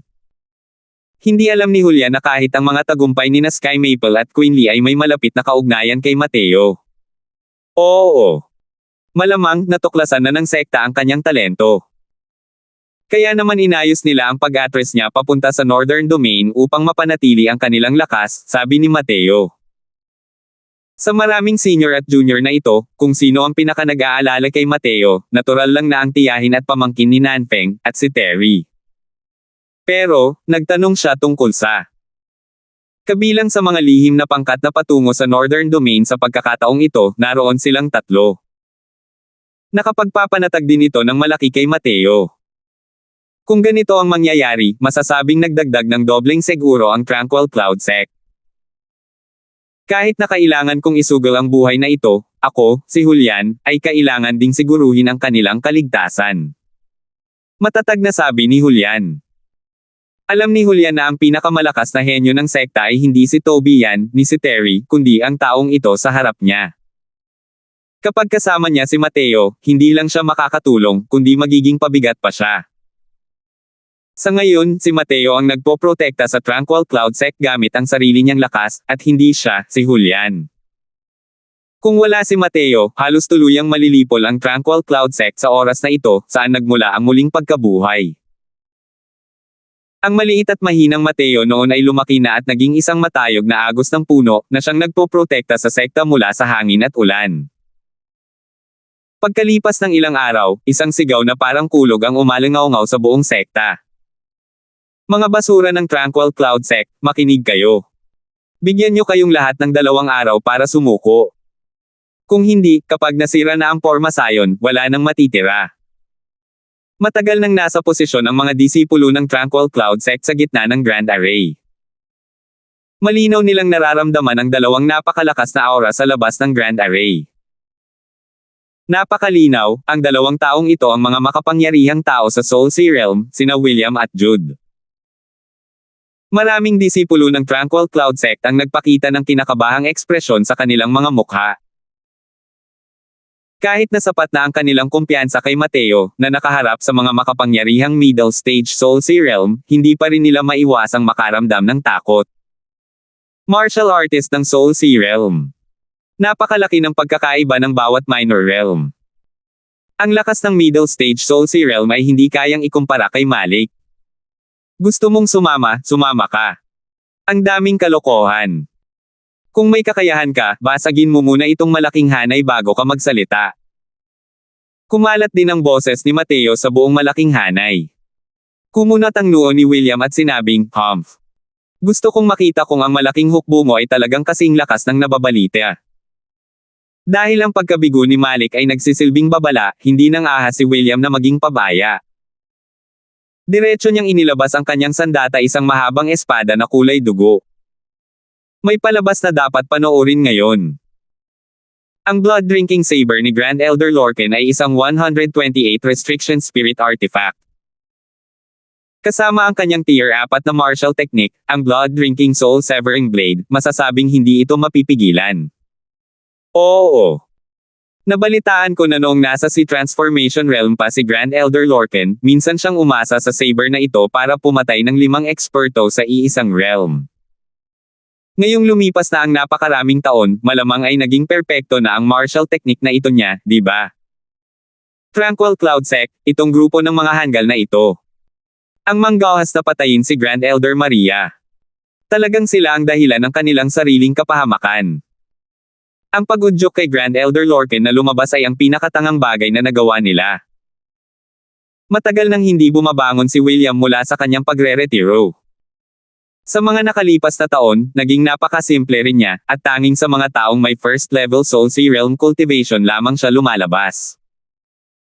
Pero ngayon, bigla siyang sumabog gamit ang lakas ng 4th level Soul Sea Realm. Walang nangahas na hamakin siya. Sa totoo lang, wala ring nangahas na hamakin ang mga martial artist ng Soul Sea Realm. Nakatayo sa ere si William, matatag na nakatayo sa malayo. Tumaas ang momentum ng saber, at kasabay nito, isang bagyo ng enerhiya ng Crimson Essence ang agad na umungol sa harap ng mga pintuan ng Tranquil Cloud Sect. Ang walang hanggang Hangerem pumatay ay umaalon. Ang antas ng kapangyarihang iyon ay nagbigay sa mga tao ng pakiramdam na parang ang mga bundok ay gumuguho at ang lupa ay nabibitak. Walang kapantay na kawalang tatag. Malinaw na naramdaman ng mga disipulo ng Tranquil Cloud Sect na nasa gitna ng pormasayon ang pressure na ito. Kung ikukumpara kay Malik, ang ataking ito ay higit pa sa isang antas na mas malakas. Maraming disipulo ng Tranquil Cloud Sect ang pinagpapawisan ng malamig sa kanilang mga palad dahil sa pagkabalisa, hindi sigurado kung kakayanin ni Mateo ang ataking ito. Talim na pumuputol ng kaluluwang umiinom ng dugo. Mahina ang sigaw ni William. Ang liwanag ng saber ay tumaas sa kalangitan, ang momentum nito ay parang kulog, at agad na tumama sa malaking hanay. Para lamang makarinig ng dagandong, na parang bahagyang ng inig ang buong Spirit Blessing Mountain. Malinaw na naramdaman ng lahat na may lumitaw na Essence Energy Breach sa Grand Array, ngunit agad din itong nakabawi. Nang makita ang eksenang ito, hindi na bahala si William, bagkus ay natuwa. Malamig na tumawa, iniisip ko kung gaano kalakas ang malaking hanay na ito. Lumalabas na kapantay lang pala ito ng Middle Stage Soul Sea Realm. Ilang beses pa at malamang nababagsak na ang malaking hanay na ito, di ba? Si Lolo Lorcan ay makapangyarihan. Si Lolo Lorcan ay makapangyarihan. Nang makita ng mga disipulo ng Purple Mansion Sect ang eksenang ito, lahat sila ay labis na natuwa. Marami sa kanila ang sumunod kay Malik dito noong nakaraan, kasama na si Marlon. Sa araw na iyon, masasabing naranasan nila ang pinakamasakit na pagkatalo sa kasaysayan ng Purple Mansion Sect, at pakiramdam nila ay gumuho ang buong mundo. Isang martial artist ng Soul Sea Realm ang napatay sa harap ng pormasayon. Masyadong malakas ang impact force na ito. At ngayon, parang naglalakad sila ng nakataas ang kanilang mga baba, at sa wakas ay parang nakabawi na sila ng isang set. Kaya naman, bawat isa sa kanila ay umiinom ng stimulants, pinupuri si William. Kampante rin si William pagdating sa bagay na ito. Ang pakiramdam ng pagiging sinasamba ng lahat ay napakaganda. Hey, pupunta ako ulit para tingnan kung gaano karaming atake ang kayang tiisin ng napakalaking hanay ninyo. Maghanda kayong lahat para sa akin. Pagkatapos kong paputukin ang malaking hanay na ito, lahat kayo ay susugod sa loob ng sabay-sabay at walang iiwan. Sabi ni William sabay tawa ng malakas. 457. Ugong. Isa na namang malakas na pagyanig. Pagkaraan ng ilang sandali, ang malaking hanay ay bumalik sa normal muli. Tuwang-tuwa si William. Tila nakita niya ang sandaling nabasag ang malaking hanay. Habang nasa tabi niya, si Jude ay hindi kasing optimistiko ni William. Nakatitig siya sa malaking hanay ng may nag-aalab na mga mata. Hindi rin niya tiyak kung ano ang iniisip niya. Iwinasiwas niya ang blood-drinking saber at akmang aatake na naman nang marinig ang sinabi ni Jude, kalimutan mo na yan, matandang Lorcan. Hindi mo kayang basagin ang malaking hanay na ito. Nagbago ang ekspresyon ni William at malungkot niyang sinabi, anong pinagsasabi mo? Matandang hindi ka natatakot na agawin ko ang papuri mula sa iyo, di ba? Sinulyapan siya ni Jude nang walang pakialam at sinabing, dahil ganyan ka magsalita, isipin mo na lang na wala akong sinabi. Sige, ituloy mo lang. Hindi maganda ang ekspresyon ni William, at medyo nabalot ng problema ng ilang sandali. Kung pag-uusapan ang lakas sa pakikipaglaban, malinaw na inihagis niya si Jude sa ilang kalye. Ngunit, kung pag-uusapan ang pag-unawa sa mga pormasayon ng hanay, inihagis siya ni Jude ng mahigit 10 kalye sa likuran. Habang nakatingin sa pasilyo ng kaharian na malapit ng mabuksan, ang mga ekspertong ito ng Purple Mansion Sect Solsi Realm ay nais na magbigay ng kontribusyon sa harap ng Wind Emperor. Kung kayang basagin ni William ang pormasayon ng mag-isa, ang merito sa pagkakataong ito ay kanya lamang. Malinaw na ayaw niyang ibigay ang kredito na ito kay Jude. Pero, alam niya ang mga naabot ni Jude sa landas ng pormasayon. Kung hindi lang siya nagpapalabis para matakot ang mga tao, hindi ba't nasasayang lang ang lakas niya? Sandali siyang nag-isip, at marahang sumanghel si William, "Humph. Subukan mo." Pakiramdam ni William na ang kanyang pag-atake ngayon ay nagdulot na ng malaking pinsala sa Grand Array. Doblehin ang kanyang pagsisikap at tiyak na mababasag niya ang pormasyong ito. Malamig na ngumiti si Jude sa gilid ng kanyang bibig ngunit hindi niya masyadong pinigilan si William. Walang gaanong kalokohan. Naglabas si William ng isa pang talam. Sa pagkakataong ito, bahagya pa niyang dinagdagan ang kanyang lakas. Isa na namang matinding pagyanig. Tila nanginginig na ang malaking hanay at malapit ng gumuho. Tinitigan ni William si Jude na parang nagpapakita ng lakas at lalo pang pinag-ibayo ang kanyang lakas. Tuwang-tuwa si William, pinuputol ang mga talim ng sunod-sunod. Narinig lamang ng mga disipulo ng Purple Mansion Sect ang mga dagandong na walang tigil na nananatili sa kanilang mga tainga, na para bang ang buong Spirit Blessing Mountain ay gumuguho. Ngunit, sa isang kislap, mahigit 12 ng espada ang inilabas ni William. Mas lumalakas ang kaguluhan sa bawat pagkakataon, at mas malakas din ang pagyanig ng malawak na hanay ng mga kalaban sa bawat pagkakataon. Ngunit hindi ito basta-basta nasira. Hinihingal na si William sa pagod at sa wakas ay napagtanto niya na may mali. Nagpakawala ng mahigit 12 ng talim ng magkakasunod. Bukod dito, ang bawat talim ay mas malakas kaysa sa nauna, na parang ang bawat talim ay umabot sa limitasyon na kayang tiisin ng malaking hanay. Ibig sabihin din niyan ay ang sektang ito na nagpoprotekta sa mga limitasyon ng Grand Array ay tumataas kasabay ng kanyang mga pag-atake. Putang ina! Hindi ba't ginugulo nito ang tatay mo? Nagngalit ng ngipin si William nang may puot, hindi sinasadyang sumulyap ang kanyang tingin kay Jude. Ngunit natuklasan niya na si Jude ay tahimik na nakatingin sa kanya, tila nanunood ng isang magandang palabas. Bahala na. Kailangan may gulugad ang isang tao. Gusto kong makita kung hanggang saan ang limitasyon ng malaking hanay na ito. Medyo natuwa si William sa ekspresyon ni Jude at agad na nag-alab ang kanyang matigas na ulo. Sa harap ng libu-libong disipulo ng Purple Mansion Sect, kung susuko si William sa oras na ito, saan niya ilalagay ang kanyang mukha sa sekta pagkatapos nito? Nakasakay na si William sa isang tigre sa oras na ito at nahirapan siyang bumaba.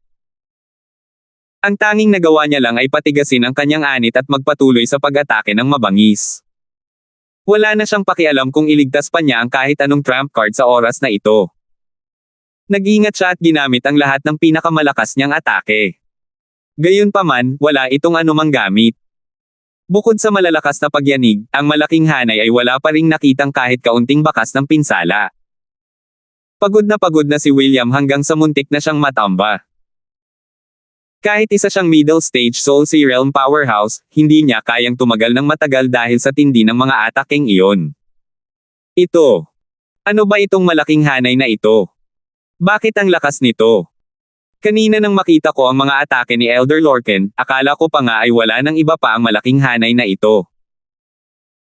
Pero, si Elder Lorcan ay nakapaghiwa ng 12 ng mga espada at hindi pa rin ito nababasag ang pormasayon. Hindi ba't sinabi na ang Sect Protecting Grand Array ng Tranquil Cloud Sect ay isa lamang low-rank tier 4 na Grand Array? Paano nito kayang tiisin ang mga atake ni Elder Lorcan? Tingnan ninyo. Pagod na si Elder Lorcan hanggang sa ganito. Para maubos ang isang middle stage Solsi Realm powerhouse sa ganitong lawak, ang malaking hanay na ito ay talagang. Hanggang ngayon, puro pag-atake lang ang ginagawa ni Elder Lorcan. Naroon ako noong araw na iyon. Malinaw na may mataong kumokontrol sa malaking hanay na ito at kaya pa nga nilang umatake, na naglalabas ng isang nakakatakot na liwanag na agad na pumatay kay Elder Ma. Sa panig ng Purple Mansion sect, laganap ang mga diskusyon. Lalo na ang mga martial artist na nakaranas ng pagkamatay ni Malik. Sa kasalukuyan, ang kanilang pangamba sa malaking hanay ay nasa tugatog. Hanggang sa sandaling ito, ang malaking hanay ng sektang ito na nagpoprotekta ay nagpoposisyon bilang depensa. Ang napakalakas na agos ng liwanag na iyon ay hindi pa lumilitaw hanggang ngayon. Paano kung tunay ngang anumang kinatatakutan ay darating? Matapos makaranas ng isa sa mga pag-atake ni William, ilang daloy ng liwanag ang gumapang palabas, hinabol si William. Halos ubusan na ng lakas si William. Naunawaan din niya ng husto ang tiyempo kung kailan lumitaw ang ilang daloy ng liwanag na ito. Ito mismo ang panahon kung kailan naubos na ang dating lakas ni William at hindi pa nalilikha ang bagong lakas. Malaki ang ipinagbago ng mukha ni William at dali-daling gustong umiwas. Ngunit, naubos na ang enerhiya ng kanyang asensya ngayon. Paano pa siya magkakaroon ng lakas para tumakbo? Ang bilis ng pag-agos ng liwanag ay mas mabilis kaysa sa kanya. Agad nitong naabutan ang kanyang pigire. Bang! Isang malakas na pagsabog ng hangin ang nagtulak kay William palabas, at malakas na bumagsak sa lupa. Gamulong si William ng malayo sa lupa at nahihirapang gumapang para makatayo. Kumakain ng alikabok at nasa napakasamang kalagayan.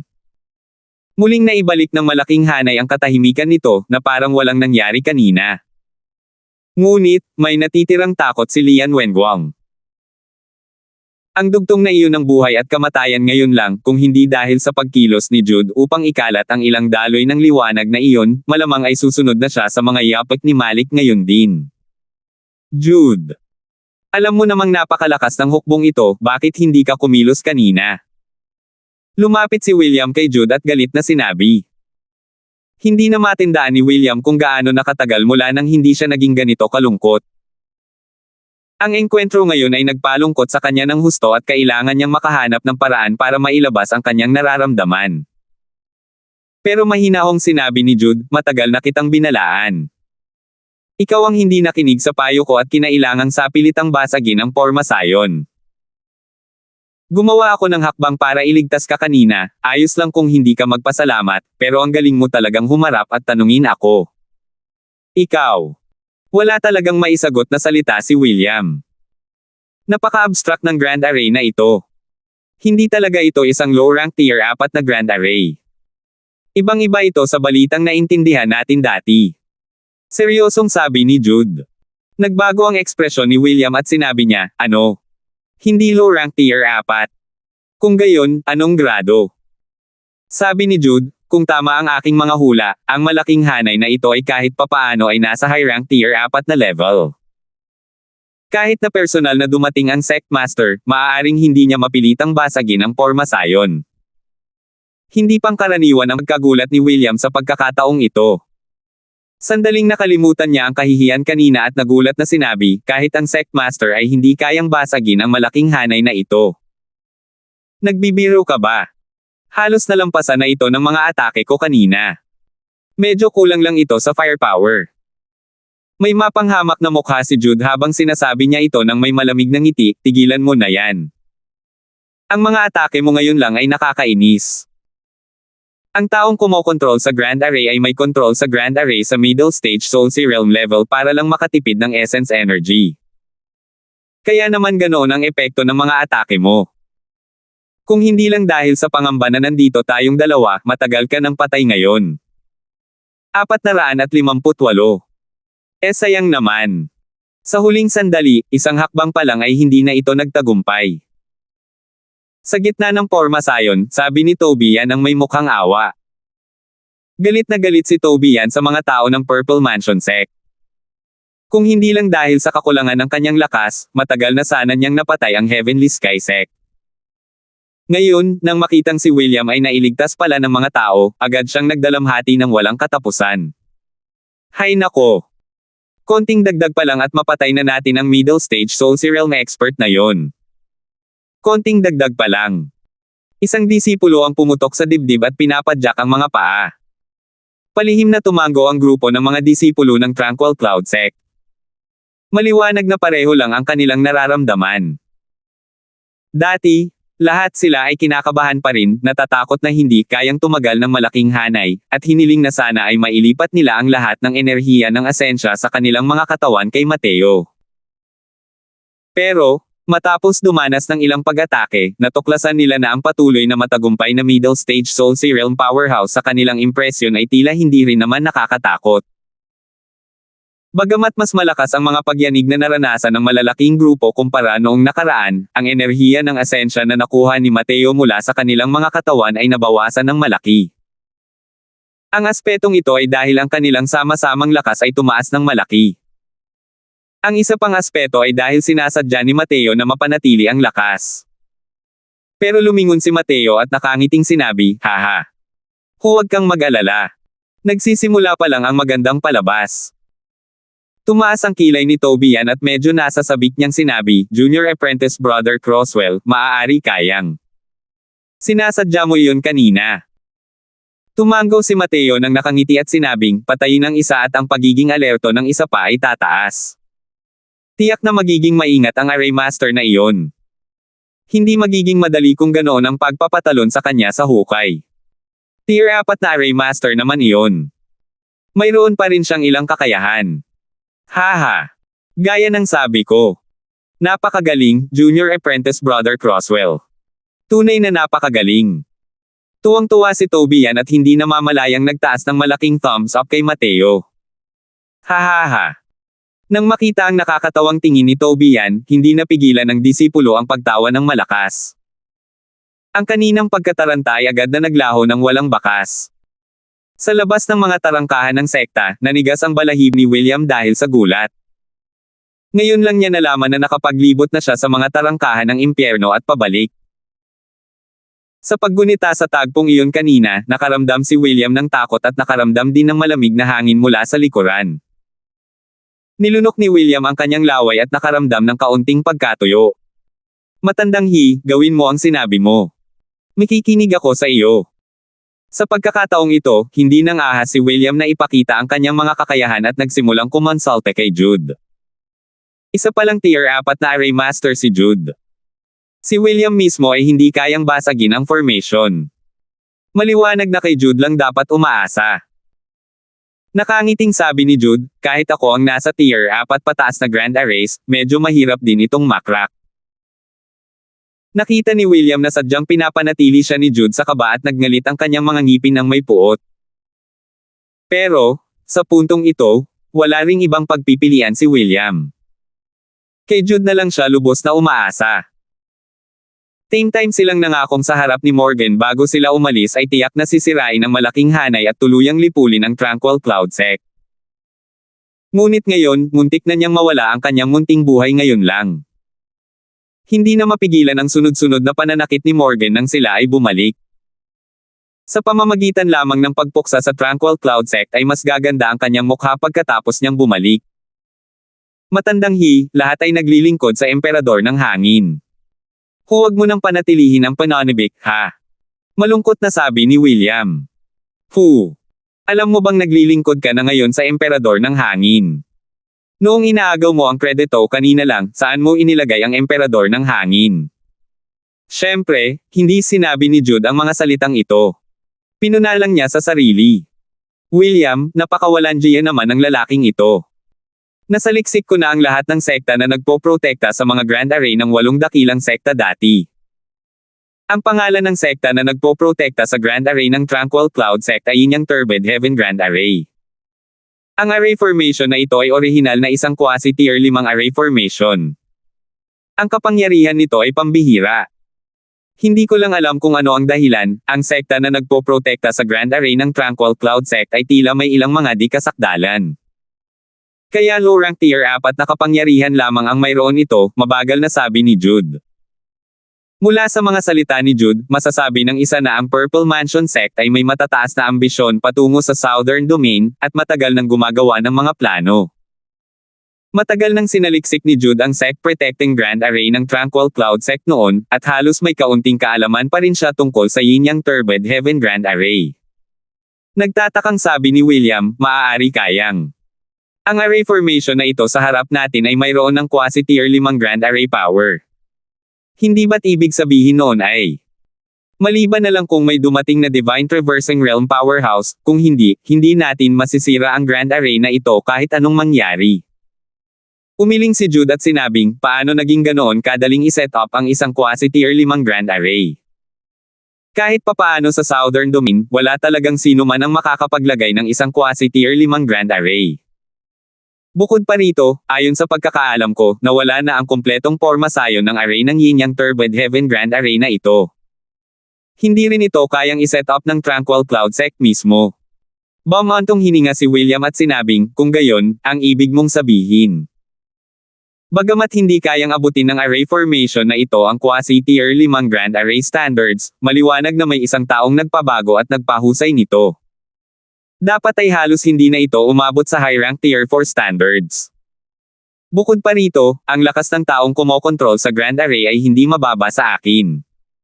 Kaya, dahil gusto kong direktang basagin ang formation, hindi ko rin ito magagawa.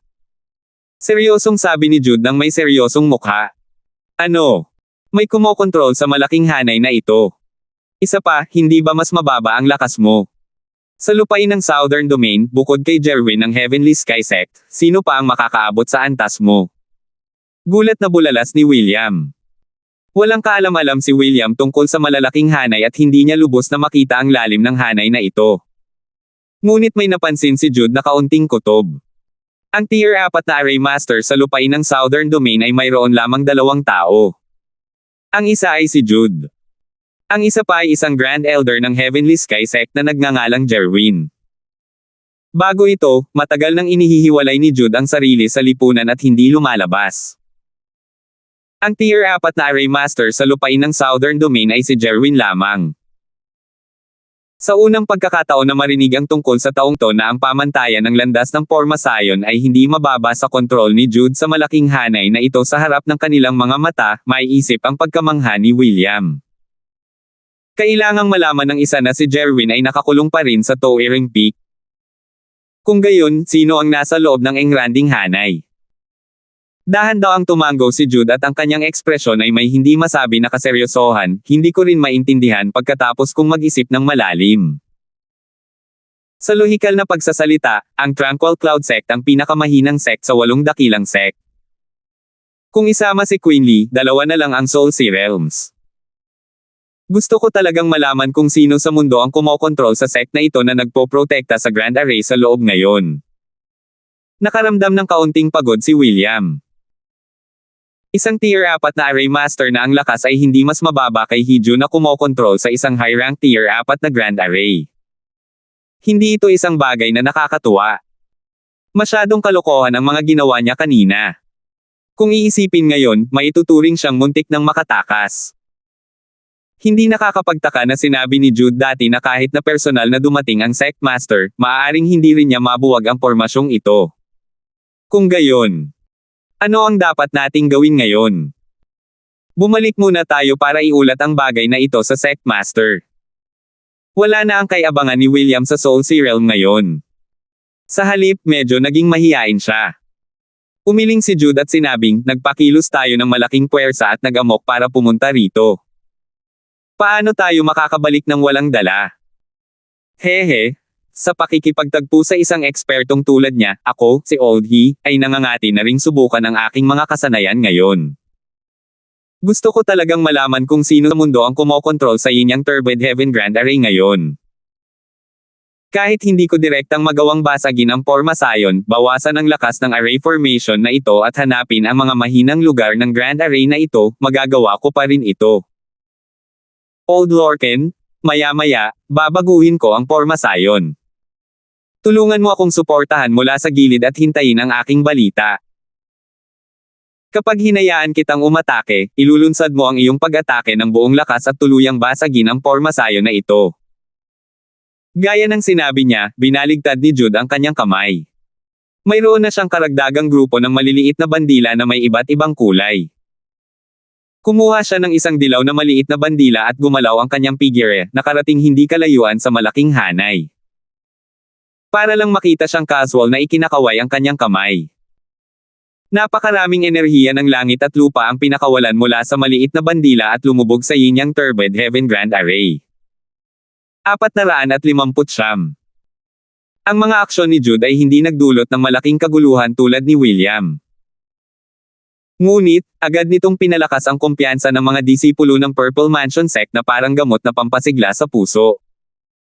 Si Jude lang ang dalawang Tier 4 na Array Master ng Southern Domain. Bago ngayon, umalangaw-ngaw ang sikat na pangalan ni Jerwin sa Southern Domain dahil siya lang ang Tier 4 na Array Master. Pero, si Jerwin ay isa lamang initial rank Tier 4 na Array Master. Samantalang si Jude ay isang middle rank Tier 4 na Array Master. Kung kahit si Jude ay hindi kayang basagin ang malaking hanay na ito sa harap nila, walang sino man ang makakabasag sa pormasyong ito sa Southern Domain. Pinigilan ng lahat ng mga disipulo ng Purple Mansion Sect ang kanilang mga hininga, nakatitig ng walang tigil sa mga kilos ni Jude, natatakot na makagawa ng kahit kaunting ingay at maistorbo siya habang binabasag ang porma sayon. Nang ang enerhiyang esensya na pinakawalan ni Jude sa pamamagitan ng dilaw na maliit na bandila ay dumampi sa malaking hanay, ito ay ang payapang ibabaw ng isang tahimik na lawa na may batong inihagis dito, na agad na pumukaw ng mga alon ng alon. Biglang sumabog ang malaking hanay ng liwanag, tila gustong iwaksi ang hibla ng enerhiyang ito ng asensya. May malamig na ngiti sa gilid ng labi ni Jude habang sinasabi niya, ang Prismatic Illusionary Moon Flags ay isang 128 Restriction Spirit Artifact at Lifeblood Spirit Artifact ko rin. Kahit ang isang high-rank Tier 4 na Array Master ay hindi rin kayang pasabugin ito. Sige. Matatapos din ang lahat sa lalong madaling panahon. Patuloy na naglalabas si Jude ng enerhiya ng asensya, mahigpit na sumabit sa malaking hanay. Maya-maya, naging makahulugan ang tingin ni Jude, at pinakawalan niya ang enerhiya ng asensya upang ilabas ang dilaw na maliit na bandila. Clank! Isang malinaw na tunog ang narinig. Ang dilaw na maliit na bandila ay nakasuksok ng malalim sa isang malaking bato na hindi kalayuan. Tila nasira ang malaking hanay. Bigla na lang lumabo ng husto ang liwanag. Hahaha. Elder, ang galing niya. Elder, karapat-dapat talaga siyang maging isang Tier 4 na Array Master. Nasira niya ang malaking array na ito sa pamamagitan lamang ng pag-abot ng kamay para hawakan ito. Masyadong mayabang ang Tranquil Cloud Sect na ito sa harap natin. Nakita mo ba ang flake na bato? Sa pagkakataong ito, natama na sila ni Elder He sa mukha, di ba? Hintayin mong mabasag ni Elder He ang malaking hanay. Tiyak na babaguhin ko ang flake na batong iyan. Nang makita ng mga disipulo ng Purple Mansion Sect ang malaking hanay na nanginginig, bawat isa sa kanila ay labis na nasasabik. Lalo na ang mga disipulong pumunta rito noong nakaraan. Masyado nga silang nahirapan nitong mga nakaraang araw. Ang Purple Mansion Sect na tumalo sa lahat ng paglaban ay hindi man lang nang-ahas na huminga ng malakas sa harap ng pinakamahinang Tranquil Cloud Sect. Nakakahiya ito. Ngayon, dahil may pag-asa ang malaking hanay na mabaigo si Jude, lahat sila ay nagkaroon ng pagnanais na ilabas ang kanilang pang-aapi. Ngunit si Jude mismo ay kalmado. Para lamang makita siyang kumuha ng isa pang berdeng maliit na bandila, inihagis ito sa parehong paraan, at ipinako ito sa isang malaking puno. Sa pagkakataong ito, mas lalong lumabo ang liwanag ng Grand Array. Mas lalong natuwa ang mga disipulo ng Purple Mansion Sect. Bawat isa sa kanila ay parang nakainom ng stimulants. Para lang makita ang bawat isa sa kanila na nagkukuskos ng kanilang mga kamao at nagpupunas ng kanilang mga palad, lahat ay nagnanais na sumugod sa loob ng Tranquil Cloud Sect sa unang sandali pa lang. Maging si William ay may kumikinang na mga mata sa oras na ito at may pakiramdam ng kasab-ika na subukan. Matandang lalaki. May kakayahan nga siya. Kung nakinig lang ako sa kanya ng mas maaga, hindi sana ako nawala ng malay. Lihim na nagsisisi si William. Bagamat sa oras na ito, ang mga ekspresyon ng mga disipulo ng Tranquil Cloud Sect sa gitna ng hanay ay hindi gaanong maganda. Ang hanay na kanilang kinaroroonan ay kalakip ng malaking hanay at lubos nilang nararamdaman na ang malaking hanay ay kasalukuyang humihina. Lahat sila ay labis na nag-aalala. J. Junior Apprentice Brother Croswell, ay. Ayos lang ba ito? Mukhang humina na naman ang Grand Array. Oo, Junior Apprentice Brother Croswell. Huwag kang maging kuripot sa ating Essence Energy. Kahit maubos tayo, ayos lang. Basta't maprotektahan ang Grand Array. Junior Apprentice Brother Croswell, hindi kami takot sa kamatayan. Kung kailangan mo ng Essence Energy, huwag kang mag-atubiling gamitin ito. Hindi naman kumukunot ang noo ko. Ang mga disipulo ng Tranquil Cloud Sect ay nagsisikap na makipag-usap kay Mateo. Bawat isa sa kanila ay kalmadong nakatingin sa kamatayan. Lahat sila ay may handang isakripisyo ang kanilang buhay para sa sekta. Lumingon si Mateo at sinabing may bahagyang ngiti, mga senior at junior, magpahinga kayo. Kapag kailangan ko ang enerhiya ng inyong asensya, hindi magpipigil itong si Croswell. Pero, hindi pa ito ang katapusan ng ating buhay. Hindi rin kailangang mawalan ng pag-asa ang mga senior at junior. Lahat ay abot kamay. Nagpalitan ng tingin ang mga disipulo ng Tranquil Cloud Sect, nakita nilang lahat ang pananabik sa mga mata ng kalaban. Hindi naman sa hindi sila naniniwala kay Mateo, kundi dahil napakalakas talaga ng Purple Mansion Sect. Bukod pa rito, malinaw nilang nararamdaman na humihina ang hanay ng mga sundalo. Kaya naman labis silang nababalisa. Pero, ang isang pangungusap ni Mateo ay nakapagpagaan ng loob nilang lahat. Ang kasalukuyang Mateo ay may ganitong kakayahan. Si Jude ay may hawak na 7 maliliit na bandila. Ang mga ito ay may 7 uri ng kulay, ayon sa pagkakabanggit. Nang may taas na ang huling bandilang asol, ang kinang na ibinibigay ng malaking hanay ay agad na hamupa ng husto. Parang isang taong nagtamo ng malulubhang sugat. Pero, malubhang na sugatan lang. Hindi gumuho ang malaking hanay ng may malakas na kalabog. Bukod pa rito, ang malaking hanay ay tila may espiritualidad. Ang liwanag ay maliwanag paminsan-minsan, at madilim paminsan-minsan. Tila mas nahihirapan pa ito kumpara sa dati. Ang 7 maliliit na bandilang iyon ay nagpakita ng mga senyales ng pagluwag. Hindi ito tinangkang baliwalain ni Jude. Gamit ang 2 palad, 7 guhit ng enerhiya ng asensya ang dumaloy mula sa kanyang palad, na agad na kumukonekta sa 7 maliliit na bandilang iyon. Mabilis na naging matatag ang 7 maliliit na bandila. Nang makitang natatarante pa rin si William, sumigaw ng malakas si Jude, bakit kayo nagbabato dyan? Dali, salakayin ninyo ang malaking hanay. Nabigla si William at biglang nagising. Biglang sumabog ang enerhiya ng asensya.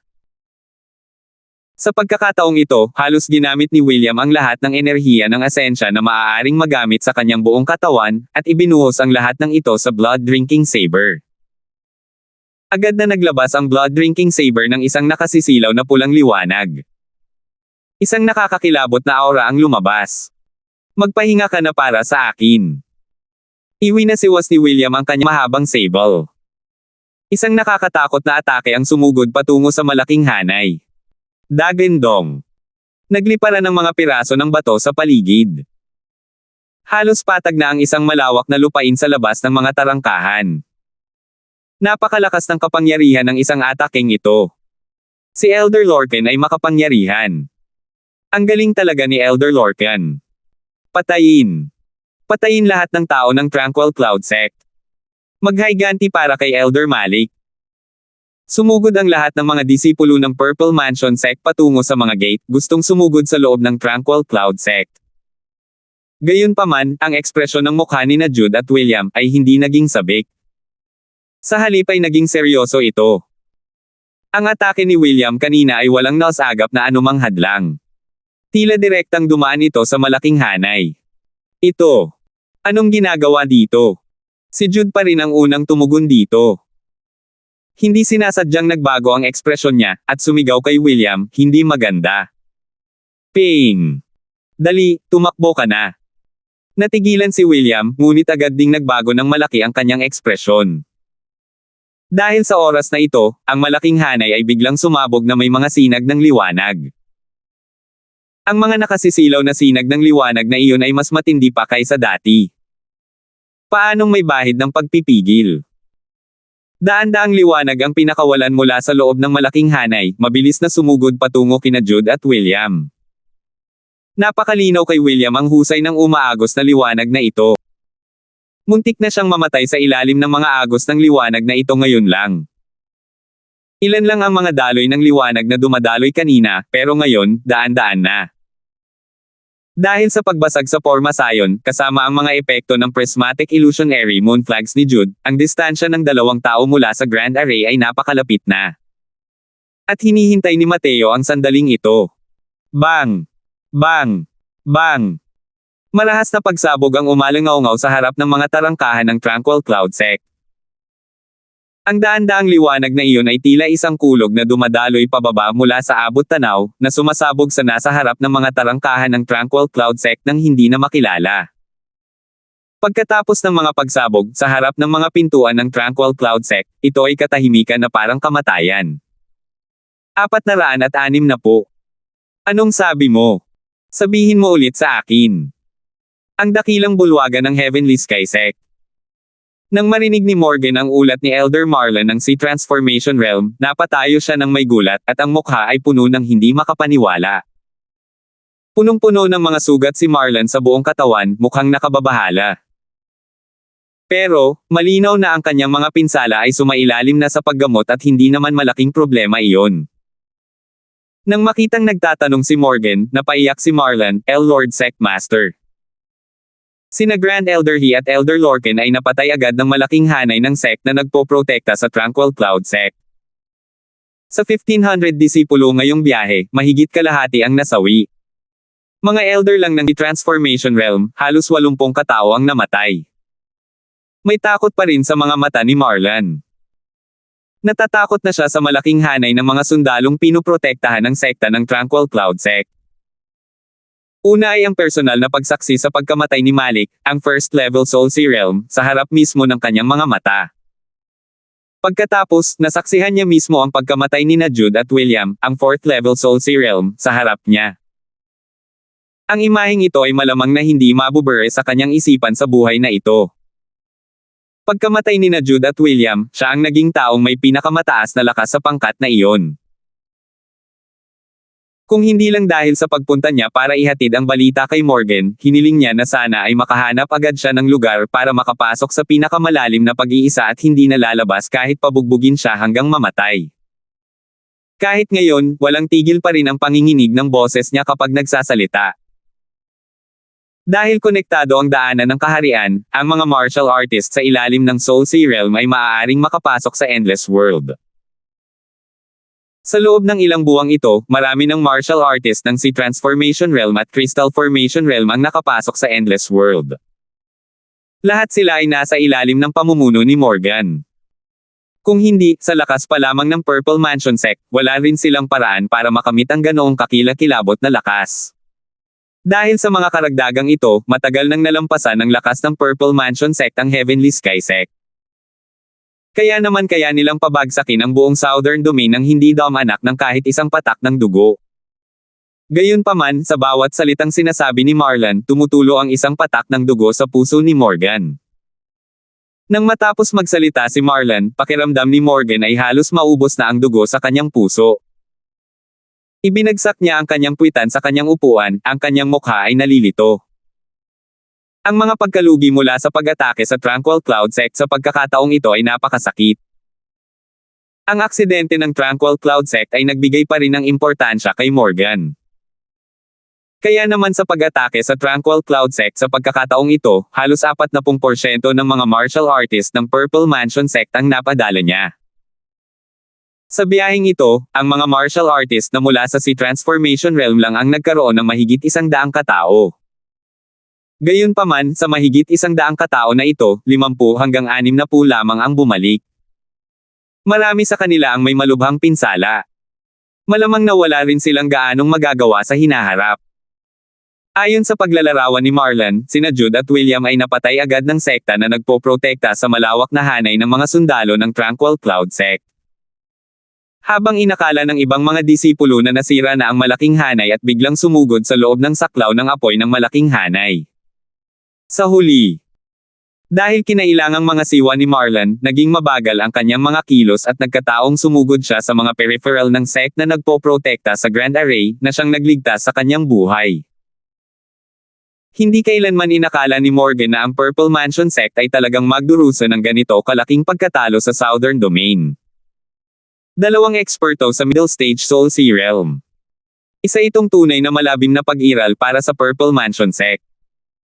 Ngayon, magkasama silang namatay. Power! Nakaramdam lamang si Morgan ng tamis sa kanyang lalamunan, at bumuga ng isang subo ng dugo. Kahit na may pagtitiis at karunungan si Morgan, hindi pa rin niya lubos na matanggap ang gayong pagkatalo sa oras na ito. Panginoong Guro ng Sekta. Panginoong Guro ng Sekta. Ang mga nasa mataas na antas ng Purple Mansion sect ay labis ding nagulat kanina. Nang makitang samuka ng dugo si Morgan sa oras na ito, hindi nila napigil ang mamaatla sa takot. Ikinumpas ni Morgan ang kanyang kamay para ipahiwatig na ayos lang siya. Binuka niya ang kanyang bibig at sinabi kay Marlon, "Mingayo, sabihin mo sa akin ang sitwasyon noong mga oras na iyon. Huwag mong palampasin ang kahit ano." Ayaw talagang alalahanin ni Marlon ang sitwasyon noon. Ngunit, binanggit ito ng Sect Master. Wala siyang ibang magawa kundi pilitin ang sarili na balikan ito. Agad na inilarawan ni Marlon ng detalyado ang sitwasyon noon. Bagamat hindi sila personal na kasangkot, nang marinig nila ang salaysay ni Marlon, ang mga nasa matataas na posisyon ng Purple Mansion sect ay nakaramdam pa rin ng malamig na hangin na tumama sa kanila mula sa likuran. Sinabi ni Marlon na hindi pa siya nakakalapit sa Grand Array at ganito na ang itsura niya. Ang mga disipulo ng Purple Mansion sect na sumugod sa loob ng attack range ng Grand Array ay tiyak na namatay ng napakalungkot. Halos nagkunot ang mga kilay ni Morgan hanggang sa maging isa ang mga ito. Tinanong niya si Marlon, sabi ni Jude noon, "Kahit pumunta ako, hindi rin ako makakarating sa Grand Array." Tumango si Marlon at sinabing, "Opo." Sinabi na iyon ni Elder He noong panahong iyon. Bukod pa rito, nang makitang gustong magsalita ni Marlon ngunit nagpipigil, malungkot na sinabi ni Morgan, "Kung ano man ang gusto mo, sabihin mo na." Oo. Pakiramdam ng disipulo na. Kahit na personal na sirain ng Sect Master ang formation, malamang na. Hindi pa rin tinapos ni Marlon ang mga salita sa likod. Ngunit naunawaan ng lahat ang ibig niyang sabihin at hindi napigil ang huminga ng malalim. Ang ibig niyang sabihin ay kahit na si Morgan mismo ang pumunta para basagin ang Pormasayon, maaaring hindi rin siya makaka-address ng walang pinsala. Kung titingnan mula rito, gaano kalakas ang malaking hanay na ito. Hindi nagpakita ng gulat na ekspresyon si Morgan. Base sa salaysay ni Marlon ngayon lang, alam na niya ang puntong ito. Ang kapangyarihan ng napakalaking hanay na ito ay talagang higit pa sa kanilang imahinasyon. Bumulong si Morgan ng malalim, ano nga ba ang nangyari sa Tranquil Cloud Sect? Paano biglang lumitaw ang isang makapangyarihang nilalang na ito? Maaari kayang may isang taong nakakuha ng mana ng Grandian True Sect noon. Sa oras na ito, isang batang personalidad ang tumayo mula sa karamihan. Kung nandito lang si Mateo, makikilala niya na ang taong ito ay si Harley na matagal na niyang hindi nakikita. Ilang buwan nang hindi nagkikita, ang kasalukuyang Harley ay nakapag-cultivate na sa peak 9th level si Transformation Realm. Sinundan niya ang Love Ends Family Tribe papasok sa Central Capital noon. Ngunit sa oras na ito, nakabalik na siya sa Purple Mansion Sect. At ang mga martial artist ng Fiercedale World ay tiyak na naibalik niya. Lord Sect Master, may matapang nahakahaka ang disipulo. Hindi ko lang alam kung tama o hindi. Matalim ang tingin ni Harley. Nagliwanag ang mga mata ni Morgan nang marinig ito at sinabing, si Harley pala yan. Posible bang kilala mo kung sino ang taong ito na kumokontrol sa Grand Array? Umiling si Harley at sinabing, hindi maglakas loob si Harley na kumpirmahin. Pero, para sabihing ang taong may pinakamalaking posibilidad, wala nang iba pang karapat-dapat maliban sa kanya. Naguguluhan na tanong ni Morgan, "Oh, sino?" "Mateo," sabi ni Harley. Bahagyang kumunat ang noo ni Morgan. Malinaw na hindi pa niya naririnig ang pangalang ito noon. Hindi nag-aksaya ng hininga si Harley at ikinwento ang ilan sa mga pangyayaring naganap sa loob ng Mistiko na kaharian, na lubos na ikinagulat ni Morgan at ng iba pang matataas na opisyal. Sinasabi mo ba na ang disipulong ito ng Tranquil Cloud Sect na si Mateo ay pumasok sa Tier 4 at Tier 5 Grand Arrays na parang patag na lupa?